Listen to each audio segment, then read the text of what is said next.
ಹ್ಮ್ ತವ್ರ ಮನೇಲಿ ಇದ್ದು ಹಿಂಗೆ ಏನಕ್ಕೋ ಹೋಗಿದ್ದು ತವ್ರ ಮನೇಲಿ ಇದ್ದು ಬಂದು ಹೊಡೆದ್ರು. ಹ್ಮ್ ಮಚ್ಚು ತಗೊಂಡ್ ಹೊಡೆದ್ರು ಅವತ್ತು. ಹ್ಮ್ ಮಚ್ಚು ತಗೊಂಡ್ ಹೊಡೆದಿದ್ಕೆ 3 ದಿನ ಮೇಲ್ ಕೇಳಕ್ ಆಗ್ಲಿಲ್ಲ. ಆತರ ಹೊಡೆದಿದ್ರು. ನಮ್ಮಮ್ಮ ಏನಂದ್ರು, ನೀನ್ ಇಲ್ಲಿದ್ರೆ ನಿನ್ನ ಸಾಯಕ್ ಬಿಡ್ತಾನೆ, ಮಗ ತಬ್ಲಿ ಆಗುತ್ತೆ, ಅವನು ಜೈಲಿಗೆ ಹೋಗ್ತಾನೆ, ನೀನು ಸತ್ ಹೋಗ್ತೀಯ, ನೀನ್ ಜೀವಂತವಾಗಿದ್ರೆ ನಿನ್ ಮಗ ಯಾವತ್ತಾದ್ರೂ ಒಂದಿನ ಬರ್ತಾನೆ, ಹೋಗು ಅಂತ ನಮ್ಮ ಅವ್ರ ಮನೆಗ್ ಕಳ್ಸ್ಕೊಟ್ಬಿಟ್ರು. ಈಗ ತವ್ರ ಮನೆಗ್ ಬಂದು ಹೊಡೆಯೋ ಧೈರ್ಯ ಮಾಡಿದಾಗ ಅಲ್ಲಿ ಕೇಳಕ್ ಯಾರೂ ಇರ್ಲಿಲ್ವಾ? ನಾನು ಬಂದು 1 ತಿಂಗಳಿಗೆ ಅವ್ರ ಮದ್ವೆ ಆಗ್ಬಿಟ್ರು, ಬೇರೆ ಮದ್ವೆ ಆಗ್ಬಿಟ್ರು ಸರ್. ನನ್ ಡೈವರ್ಸ್ ಕೂಡ ಕೊಟ್ಟಿಲ್ಲ. ಅಂದ್ರೆ ನಿಮ್ಗೆ ಅಲ್ಲಿಗೆ ಅರ್ಥ ಆಯ್ತಾ ನನ್ನನ್ನು ಬಿಡ್ಲಿಕ್ಕೆ ಇದೆಲ್ಲ ಮಾಡ್ತಿದ್ದು? ಹೌದು ಸರ್. ಅವ್ರು ಹೇಳೋರು, ನೀನ್ ಹೋದ್ರೆ ನಾನು ಇನ್ನೊಂದ್ ಮದ್ವೆ ಆಗ್ತೀನಿ ಅಂತ ಬಾಯ್ಬಿಟ್ಟೆ ಹೇಳೋರು. ಅದ್ರಲ್ಲಿ ನೋಡ್ತಾ ಇದ್ದೆ, ಅದು ನೀವ್ ಒಂದೊಂದು ಮಾತು ಕೂಡ ತುಂಬಾ ಇಷ್ಟ ಆಗ್ತೈತೆ. ಅದಕ್ಕೆ ನಾನು ಒಂದ್ ನಂಬರ್ ತಗೊಂಡು ಫೋನ್ ಮಾಡಿದೆ. ನೋಡ, ಇವತ್ ನನ್ನ ಅದೃಷ್ಟ, ನನ್ ಕಾಲ್ ಮಾಡಿದ್ ಫಸ್ಟ್ ಟೈಮ್ ಇವತ್ತೇ ಸಿಕ್ಕಿದೆ. ಅಯ್ಯೋ ದೇವ, ನೋಡಿ ಸತಾಯಿಸ್ಬೇಕಿತ್ತು. ಯಾಕೆ ನಿಮಗ್ ಸಿಕ್ತಿ ಇವಾಗ ಇಷ್ಟು ಬೇಗ? ನಿಮ್ಗೆ ಮಾತಾಡ್ಬೇಕು ಅಂತ ತುಂಬಾ ಆಸೆ ಇತ್ತು. ಹೌದಾ? ಮಾತಾಡ್ಬೇಕು, ನಮ್ ಮನ್ಸಲ್ಲಿರೋ ನೋವು ಹೇಳ್ಕೋಬೇಕು ಅನ್ನೋದು ತುಂಬಾ ಆಸೆ ಇತ್ತು ಸರ್. ಅದಕ್ಕೇನೆ ನೋಡಿ ಇಷ್ಟು ಬೇಗ ದೇವ್ರು ತತಸ್ತು ಅಂತ ಹೇಳ್ಬಿಟ್ರಪ್ಪ. ಹಾಗೆ ಕೆಲವೊಮ್ಮೆ ಕೆಲವೊಬ್ರು 100 ಹೂ ಹಾಕಿದಾಗ ಏನ್ ವರ ಸಿಗುತ್ತೋ, ಕೆಲವೊಬ್ರು ಹೂ ಬುಡಿಸ್ಕೊಂಡು ಬಂದು ದೇವ್ರ ಮುಂದೆ ಇಕ್ಕಿದ್ರೆ ವರ ಸಿಗುತ್ತೆ. ಹೌದು ಸರ್. ನಿಮ್ಮ ಪೂರ್ವದ ಪೂಜೆಗೆ ಫಲ. ಅಂದ್ರೆ ನನಗೆ ದೇವ್ರ ಮೇಲೆ ತುಂಬಾ ಭಕ್ತಿ. ನಾನ್ ಜಾಸ್ತಿ ಮನುಷ್ಯನ ನಂಬಲ್ಲ ಸರ್. ನನ್ ಲೈಫ್ ಅಲ್ಲಿ ನನ್ ನಡೆದಿರೋ ಘಟನೆಗೆ ನಾನ್ ಜಾಸ್ತಿ ಮನುಷ್ಯನ ಯಾರನ್ನೂ ನಂಬಲ್ಲ. ನಾನ್ ನಂಬದೇ ದೇವ್ರನ್ನ. ನಾನ್ ಎಂತ ಕಷ್ಟದಲ್ಲೂ ನನ್ನ ಕೈ ಬಿಡಲ್ಲ ಅನ್ನೋದು ದೇವ್ರ ಮೇಲೆ ನಂಬಿಕೆ ಇಟ್ಟಿದ್ದೀನಿ ಅಷ್ಟೇ. ಆಗ್ಲವಾ, ಆಗ್ಲಿ, ಒಳ್ಳೇದಾಗ್ಲಿ. ಏನ್ ಮಾಡ್ಕೊಂಡಿರೋದು? ನಾವು ಗಾರ್ಮೆಂಟ್ಸ್ ಹೋಗ್ತೀವಿ ಸರ್. ಗಾರ್ಮೆಂಟ್ಸ್ ಹೋಗ್ತೀರಿ? ಎಷ್ಟು ವರ್ಷದಿಂದ ಹೋಗ್ತೀರಿ ಗಾರ್ಮೆಂಟ್ಸ್ಗೆ? ನಾವು ಅಲ್ಲ ಒಂದ್ 15 ವರ್ಷದಿಂದ ಹೋಗ್ತಾ ಇದ್ವಿ. ಈಗ ಸ್ವಲ್ಪ ದಿನ 1-3 ವರ್ಷ ಬಿಟ್ಟಿದ್ದೆ. ಇವಾಗ ಮತ್ತೆ ಹೋಗ್ತಾ ಇದೀನಿ. ಮನೆ ಕುತ್ಕೊಂಡಿನಿ, ಏನ್ ಮಾಡೋದು ಅಂತ ಹೋಗ್ತಾ ಇದ್ದೀನಿ ಸರ್. ಅಯ್ಯೋ ಹೌದವ್ವ, 4 ಕಾಸು ದುಡಿತಾ ಇದ್ರೆ ನಿಮಗೂ ಒಂದು ಬೆಲೆ, ಹೌದಲ್ಲ? ಹೌದು ಸರ್. ಆಗ್ಲಿ ಆಗ್ಲಿ. ಗಾರ್ಮೆಂಟ್ಸ್ ಅಲ್ಲಿ ಏನ್ ಕೆಲಸ? ಟೈಲರಿಂಗಾ? Tailoring sir. ಓ, ನಮ್ಮವ್ವನು ಇದನ್ನೇ ಮಾಡ್ತಿದ್ರು. ಹೌದಾ ಸರ್? ನಿಮ್ದು ಯಾವ ಊರು ಅಂತ ಕೇಳ್ಬೋದಾ? ನಮ್ದು ತುಮಕೂರು. ತುಮಕೂರೇನಾ? ನಿಮ್ ತುಮಕೂರಲ್ಲಿ ಮೇಲೆ ನಮ್ದು ತುಮಕೂರೇ. ಹೌದಾ? ನಮ್ಮ ಅಣ್ಣನ ಹೆಸರು ನಿಮ್ಮ ಹೆಸರು ಒಂದೇ. ನನ್ಗೆ ತುಂಬಾ ಖುಷಿ ಆಗೋಯ್ತು. ಶ್ರೀನಿವಾಸ್ ಅಂದ್ರೆ ತುಂಬಾ ಇಷ್ಟ ಹೆಸರು. ನಮ್ಮ ಅಣ್ಣನ ಹೆಸರು ಅದೇನೆ, ವೆಂಕಟೇಶ. ಆಗ್ಲಿ, ಒಳ್ಳೇದಾಗ್ಲಿ. ಹೇಳುವ, ಏನಾದ್ರು ವಿಚಾರ ಇದೆಯಾ? ಇದೆ ಸರ್. ಅದಕ್ಕೆ ನಮ್ಮ ಹೆಸರು ಪದ್ಮಾವತಿ ಅಂತ ಇಟ್ಟಿರೋದೇ ತಪ್ಪಾಗಿದೆ ಅನ್ಸುತ್ತೆ ನನ್ಗೆ. ಓಕೆ, ಇದು ನೇರ ಪ್ರಸಾರ, ಲೈವ್, ಜನಗಳು ನೋಡ್ತಿದ್ದಾರೆ, ಇದು ಗೊತ್ತಲ್ಲ ನಿಮಗೆ? ಸರ್, ನಮ್ ಜೀವನದಲ್ಲಿ ತುಂಬಾನೇ ಘಟನೆ ನಡೆದೈತೆ ಅಂದ್ರೆ ಒಂದು ಸ್ಟೋರಿನೇ ಮಾಡ್ಬೋದು, ಆ ತರ ನಡೆದಿದೆ. ಆಯ್ತು, ಕೇಳ್ತೀನಿ. ಬಟ್ ನಾನು ಮುಂಚೆ ಖಾತ್ರಿ ಪಡಿಸ್ಕೊಳ್ಳೋಕೆ ಇಷ್ಟಪಡ್ತೀನಿ, ಇದು ಲೈವ್, ನಿಮಗೆ ಗೊತ್ತಲ್ವಾ? ಸರಿ ಸರ್. ಹಾಗಾಗಿ ನಿಮ್ಮ ಊರು ಹೆಸರು, ಯಾಕಂದ್ರೆ ಆಮೇಲೆ ಡಿಲೀಟ್ ಮಾಡಿ ಆಗೋದಿಲ್ಲ. ಸೊ ನಿಮ್ಮ ಊರು ಹೆಸರು ಹೇಳಂಗಿದ್ರೆ ಹೇಳ್ಬೋದು. ಬಟ್ ಏನೋ ಗೊಂದಲ ಅಥವಾ ಸಮಸ್ಯೆ ಆಗುತ್ತೆ ಅಂದ್ರೆ ನೀವು ಹೇಳದೇನು ನಿಮ್ಮ ಕತೆ ಮಾತ್ರ ಹೇಳ್ಬೋದು. ಊರ ಹೆಸರು ಬೇಡ ಸರ್. ಆಯ್ತು ಬಾ, ಹೆಸರು ಹೇಳ್ಬಿಟ್ಟಿದ್ರೆ. ಅಪ್ಪ ಇಲ್ಲ, ಹುಟ್ಟಿದ್ದು 2 ವರ್ಷಕ್ಕೆ ಅಪ್ಪ ತೀರೋಗಿದ್ದಾರೆ. ಅಣ್ಣ ಅಮ್ಮ ಎಲ್ಲ ಸೇರಿ ಅಂದ್ರೆ ಒಬ್ರು ಹಿಂಗೆ ನೋಡಕ್ಕೆ ಅಂತ ಅವ್ರೇ ನಾನು ಬಂದಿರ್ಲಿಲ್ಲ. ಅಲ್ಲ, ನೀವ್ ಎಷ್ಟು ಜನ ಮಕ್ಳು ನಿಮ್ ತಂದೆ ತಾಯಿಗೆ? ನಾವ್ 5 ಜನ. 5 ಜನ. ನೀವೇನು ಓದಿದ್ದೀರಾ? ನಾವೇ ಲಾಸ್ಟ್. ಅಂದ್ರೆ ನಾನು ಓದಿಲ್ಲ ಸರ್. ಯಾಕೆ ಓದ್ಲಿಲ್ಲ? ಅಂದ್ರೆ ಅವಾಗ ಅಂದ್ರೆ ನನ್ಗೆ ವಿದ್ಯೆ ಆಗ್ತಿರ್ಲಿಲ್ಲ. ನಾನು ಹೋಗ್ಬೇಕು ಅಂತ ಅಂದ್ರೆ ಮಾಸ್ಟ್ರು ಹೊಡಿಯಾರಲ್ವಾ, ನನ್ಗೆ ಭಯ ಪಟ್ಕೊಂಡು 5ನೇ ಕ್ಲಾಸ್ಗೆ ಬಿಟ್ಬಿಟ್ಟೆ. ಶಬಾಷ್, ಮೇಷ್ಟ್ರು ಹೊಡಿತಾರೆ ಅಂತ ಶಾಲೆಗೆ ಹೋಗ್ತಿಲ್ಲ? ಇಲ್ಲ ಸರ್, ಮೇಷ್ಟ್ರು ಹೊಡಿತಾರೆ ಅಂತ ಇವಾಗ ಅನ್ಸುತ್ತೆ. ಓದಿದ್ರೆ ಎಷ್ಟೋ ಚೆನ್ನಾಗಿರ್ತಿತ್ತು ಅಂತ ಅನ್ನಿಸ್ತೈತೆ. ಅವಾಗ ನೀವು ಸ್ವಲ್ಪ ಮೇಷ್ಟ್ರು ಹೊಡಿತಾರೆ ಅನ್ನೋ ಕಾರಣಕ್ಕೆ ಮನೇಲಿ ಉಳ್ಕೊಳ್ತಿದ್ರಿ. ಅಪ್ಪ ಅಮ್ಮ ಒತ್ತಾಯ ಮಾಡಿ ಕಳಿಸ್ತಿರ್ಲಿಲ್ವಾ? ಅಮ್ಮ ಹೊಡೆದಿದ್ದಾರೆ, ಸಿಕ್ಕಾಬಟ್ಟೆ ಹೊಡೆದಿದ್ದಾರೆ, ಓದೋಕ್ ಹೋಗು ಅಂತ. ಅಲ್ಲ, ಇವ್ರು 8ಗಿಂತ ಮೇಷ್ಟ್ರ 8 ತಿಂದು ಓದ್ಬೋದಿತ್ತಲ್ಲ? ಏನ್ ಮಾಡೋದು ಸರ್, ಅವಾಗ ಅಷ್ಟು ಬುದ್ಧಿ ಇರ್ಲಿಲ್ಲ. ಏನ್ ಮಾಡೋದು? ಸೊ 5ನೇ ಕ್ಲಾಸ್ ಅಷ್ಟೇ ಓದಿದ್ದು? ಇಷ್ಟೇ ಸರ್ ಓದಿರೋದು. ಮುಂದೆ ಅದೇ ಮದ್ವೆ ಮಾಡ್ಕೊಟ್ರು. ಅಂದ್ರೆ ಯಾರೋ ಒಬ್ರು ಅವ್ರೇನ್ ನನ್ನನ್ನ ಕೇಳ್ಬೇಕು ಅಂತ ಏನ್ ಬಂದಿರ್ಲಿಲ್ಲ. ಹಿಂಗೆ ಏನೋ ನಮ್ ಭಾವನ್ ಜೊತೆ ಕೆಲ್ಸಕ್ ಬಂದು ನನ್ನ ನೋಡಿ ಒಪ್ಕೊಂಡೋಗಿ. ನಿಮ್ ಭಾವನ್ ಜೊತೆ ಕೆಲ್ಸ ಅಂದ್ರೆ ಅವ್ರ ಏನ್ ಮಾಡ್ತಿದ್ರು? ಅವ್ರ ಲೈನ್ ಮ್ಯಾನ್ ಕೆಲ್ಸ ಮಾಡೋರು. ಓಕೆ, ಅವ್ರ ಜೊತೆ ಅವರು ಲೈನ್ ಮ್ಯಾನೇ ಆಗಿದ್ರ ಬಂದವರು? ಹೌದು ಹೌದು, ಅವರು ಲೈನ್ ಮ್ಯಾನೇ ಆಗಿದ್ರು. ನಾನು ಮದ್ವೆ ಆದ್ರೆ ಇದೇ ಹುಡ್ಗಿನ ಆಗೋದು ಅಂದ್ಬಿಟ್ಟು ಒಂದೇ ಕ್ಯಾಸ್ಟ್. ನಮ್ಮಮ್ಮನ್ಗೆ ಅವ್ರ ಅಣ್ಣನ ಮಗ ಕೂಡ ಆಸೆ ಇತ್ತು, ಆದ್ರೆ ಇವ್ರು ಬಲವಂತದಿಂದ ನನ್ನನ್ನ ಮದ್ವೆ ಮಾಡ್ಕೊಂಡ್ರು. ಎಷ್ಟು ವಯಸ್ಸಿಗೆ ಮದುವೆ ಆದ್ರಿ? 17 ವರ್ಷಕ್ಕೆ ಮದ್ವೆ ಆಗಿತ್ತು ಸರ್. ಹೇಳವ.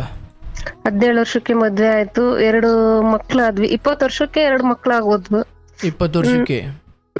ಅಲ್ಲಿ ಒಂದು ಪಾಪು ತೀರೋಯ್ತು. ಈಗಿರೋದು ಒಬ್ನೇ ಮಗ. ಆ ಒಬ್ಬನ್ನು ಕೂಡ ನಾನು ಇವತ್ತ ಉಳಿಸ್ಕೊಳಕ್ ಆಗ್ತಾ ಇಲ್ಲ. ನನ್ಗೆ ಏನ್ ಮಾಡ್ಬೇಕು ಅಂತ ಅರ್ಥ ಆಗ್ತಿಲ್ಲ. ಅಂದ್ರೆ ವಿಚಾರ ಹೇಳವ. ಮದ್ವೆ ಆದಾಗ್ಲಿಂದ ಹೇಳವ. ಮದ್ವೆ ಆದ್ಮೇಲೆ ನಮ್ 2 ಮಕ್ಳಾದ್ಮೇಲೆ ಸಿಕ್ಕಾಬಟ್ಟೆ ಹಿಂಸೆ ಕೊಡಕ್ ಸ್ಟಾರ್ಟ್ ಆಯ್ತು ಸರ್. ಅವ್ರು ಸಿಕ್ಕಾಬಟ್ಟೆ ಹಿಂಸೆ ಕೊಡೋರು ಕುಡ್ದ್ ಬಂದು. ಅಂದ್ರೆ ಎಲ್ಲರೂ ಒಪ್ಪಿಗೆ ಜೊತೆನೆ ಮದ್ವೆ ಆಗಿದ್ದು? ಅಂದ್ರೆ ಎಲ್ಲಾರು ಒಪ್ಪಿಗೆನೆ, ಅರೇಂಜ್ ಮ್ಯಾರೇಜೇ ಆಗಿದ್ದು. ಬಟ್ ಅಲ್ಲಿವರೆಗೂ ನಿಮ್ಗೆ ಅದೇನು ಗೊತ್ತಿರ್ಲಿಲ್ವಾ? ಏನು ಗೊತ್ತಿರ್ಲಿಲ್ಲ. ಅವ್ರು ಕುಡಿತಾರೆ ಅನ್ನೋದು ಗೊತ್ತಿರ್ಲಿಲ್ಲ. ಈ ತರ ನನ್ಗೇನು ಗೊತ್ತೇ ಇಲ್ಲ ಸರ್. ನಿಮ್ ಭಾವಂಗ್ ಗೊತ್ತಿರ್ಲಿಲ್ವಾ? ನಮ್ ಭಾವಗ್ ಗೊತ್ತಿತ್ತು, ಅವ್ರು ಮುಚ್ಚಿಟ್ಬಿಟ್ರು, ನನ್ಗೆ ಮೋಸ ಮಾಡ್ಬಿಟ್ರು. ಇವತ್ ನನ್ ಜೀವನ ಹಾಳಾಗಕ್ಕೆ ಅವರೇ ಕಾರಣ. ಮದ್ವೆ ಆದ್ಮೇಲೆ ಎಷ್ಟು ದಿನ ಆದ್ಮೇಲೆ ನಿಮಗೆ ಇದೆಲ್ಲ ಗೊತ್ತಾಯ್ತು? ಮದ್ವೆ ಆಗಿ ಅಂದ್ರೆ ನಾವು 3 ವರ್ಷ ಚೆನ್ನಾಗೇ ಇದ್ರು, ಚೆನ್ನಾಗಿ ನೋಡ್ಕೊಂತಾ ಇದ್ರು ಸರ್ ನನ್ನನ್ನ. 3 ವರ್ಷ 2 ಮಕ್ಳಾಗಿ 1 ಮಗು ತೀರೋಗ ತಕನ ಅವ್ರು ನನ್ನನ್ನ ಚೆನ್ನಾಗಿ ನೋಡ್ಕೊಂತಾ ಇದ್ರು. ಪಾಪು ತೀರೋದ್ಮೇಲೆ ಸಿಕ್ಕಾಬಟ್ಟೆ ಅಂದ್ರೆ ಅವ್ರ ಮಾತು ಒಂದ್ ಸ್ವಲ್ಪ ಕೇಳೋದು, ಒಂದ್ ಸ್ವಲ್ಪ ಅನುಮಾನ ಜಾಸ್ತಿ ಸರ್. ಅನುಮಾನ ಅಂದ್ರೆ ಅವ್ರು ಕೊಟ್ಟಿರೋ ರೇಂಜಿಗೆ, ಅವ್ರ ಹಿಂಸೆ ಕೊಟ್ಟಿರೋ ರೇಂಜಿಗೆ ನಿಜವಾಗ್ಲೂ ಅನ್ಕೊಂತೀನಿ ನಾನು ಇನ್ನ ಬದುಕಿದೀನ, ಆ ರೇಂಜಿಗೆ ಹಿಂಸೆ ಕೊಟ್ಟಿದ್ದಾರೆ. ಏನ್ ಅನುಮಾನ ಪಡ್ತಿದ್ರು? ಅಂದ್ರೆ ಯಾರನ್ನು ಮಾತಾಡ್ಸಂಗಿರ್ಲಿಲ್ಲ. ಅಂದ್ರೆ ಅದು ಪ್ರೀತಿಯ ಇನ್ನೊಂದು ಮುಖವಾ ಅಥವಾ ನಿಜವಾಗ್ಲೂ ನಿಮ್ ನಡತೆ ಕುರಿತು ಅವ್ರಿಗೆ ಅನುಮಾನ ಇತ್ತ?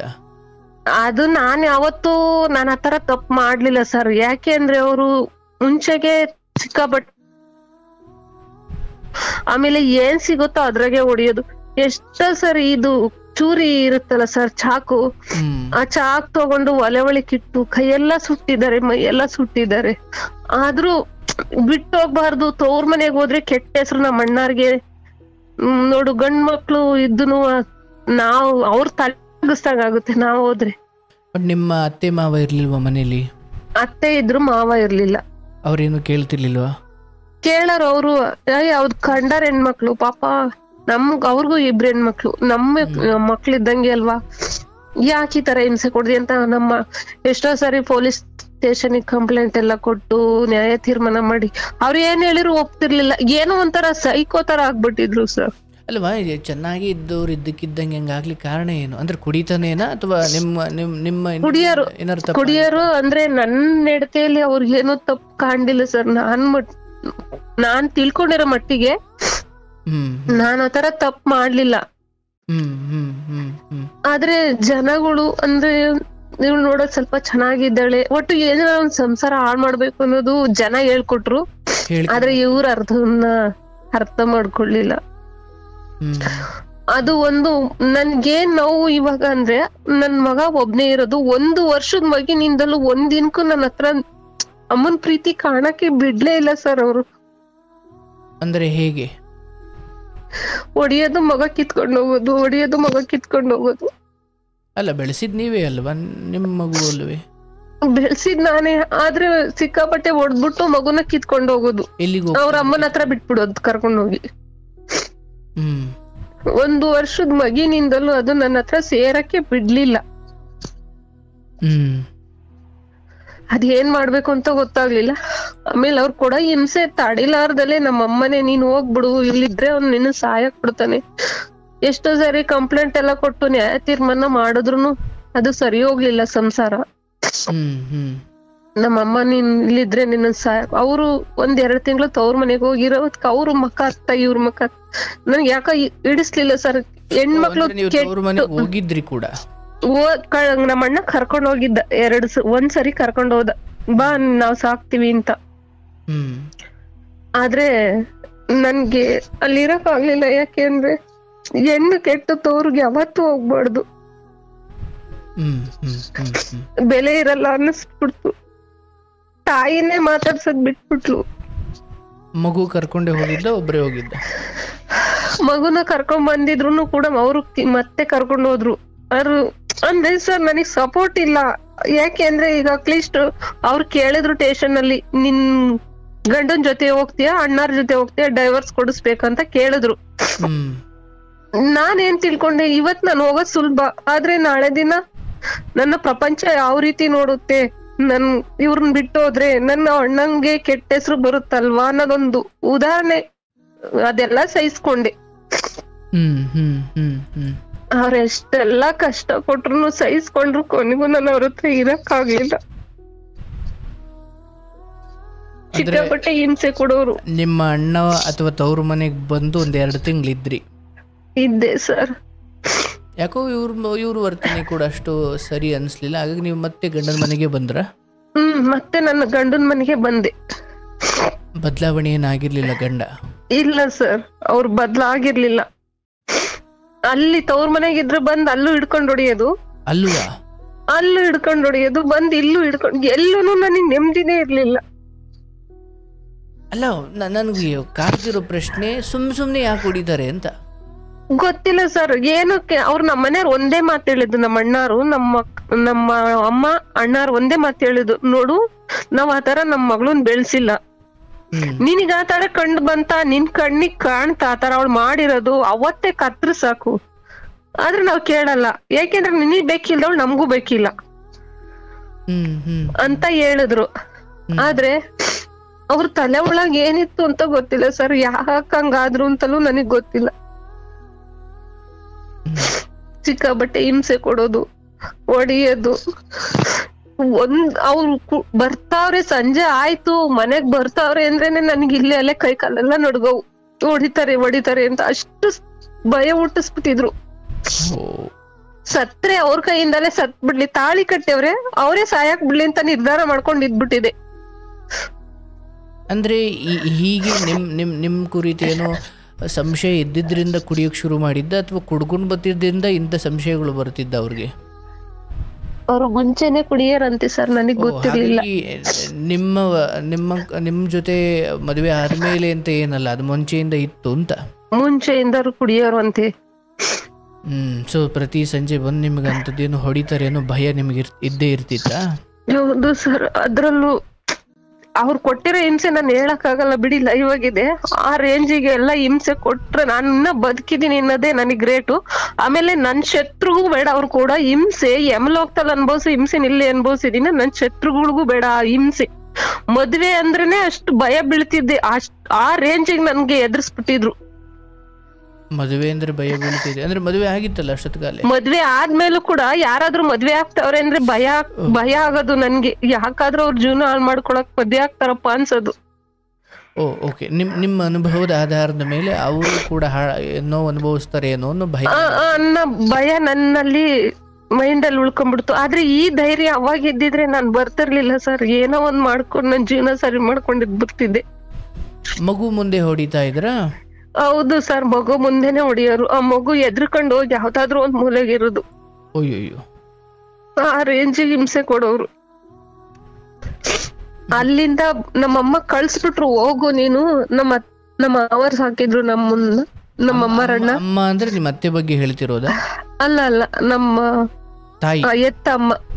ತವ್ರ ಮನೇಲಿ ಇದ್ದು ಹಿಂಗೆ ಏನಕ್ಕೋ ಹೋಗಿದ್ದು, ತವ್ರ ಮನೇಲಿ ಇದ್ದು ಬಂದು ಒಡದ್ರು, ಮಚ್ಚು ತಗೊಂಡು ಹೊಡೆದ್ರು. ಅವತ್ತು ಮಚ್ಚು ತಗೊಂಡು ಹೊಡೆದಿದ್ಕೆ 3 ದಿನ ಮೇಲ್ ಕೇಳಕ್ ಆಗ್ಲಿಲ್ಲ, ಆತರ ಹೊಡೆದಿದ್ರು. ನಮ್ಮಮ್ಮ ಏನಂದ್ರು, ನೀನ್ ಇಲ್ಲಿದ್ರೆ ನಿನ್ನ ಸಾಯಕ್ ಬಿಡ್ತಾನೆ, ಮಗ ತಬ್ಲಿ ಆಗುತ್ತೆ, ಅವನು ಜೈಲಿಗೆ ಹೋಗ್ತಾನೆ, ನೀನು ಸತ್ ಹೋಗ್ತೀಯ, ನೀನ್ ಜೀವಂತವಾಗಿದ್ರೆ ನಿನ್ ಮಗ ಯಾವತ್ತಾದ್ರೂ ಒಂದಿನ ಬರ್ತಾನೆ, ಹೋಗು ಅಂತ ನಮ್ಮ ಅವ್ರ ಮನೆಗ್ ಕಳ್ಸ್ಕೊಟ್ಬಿಟ್ರು.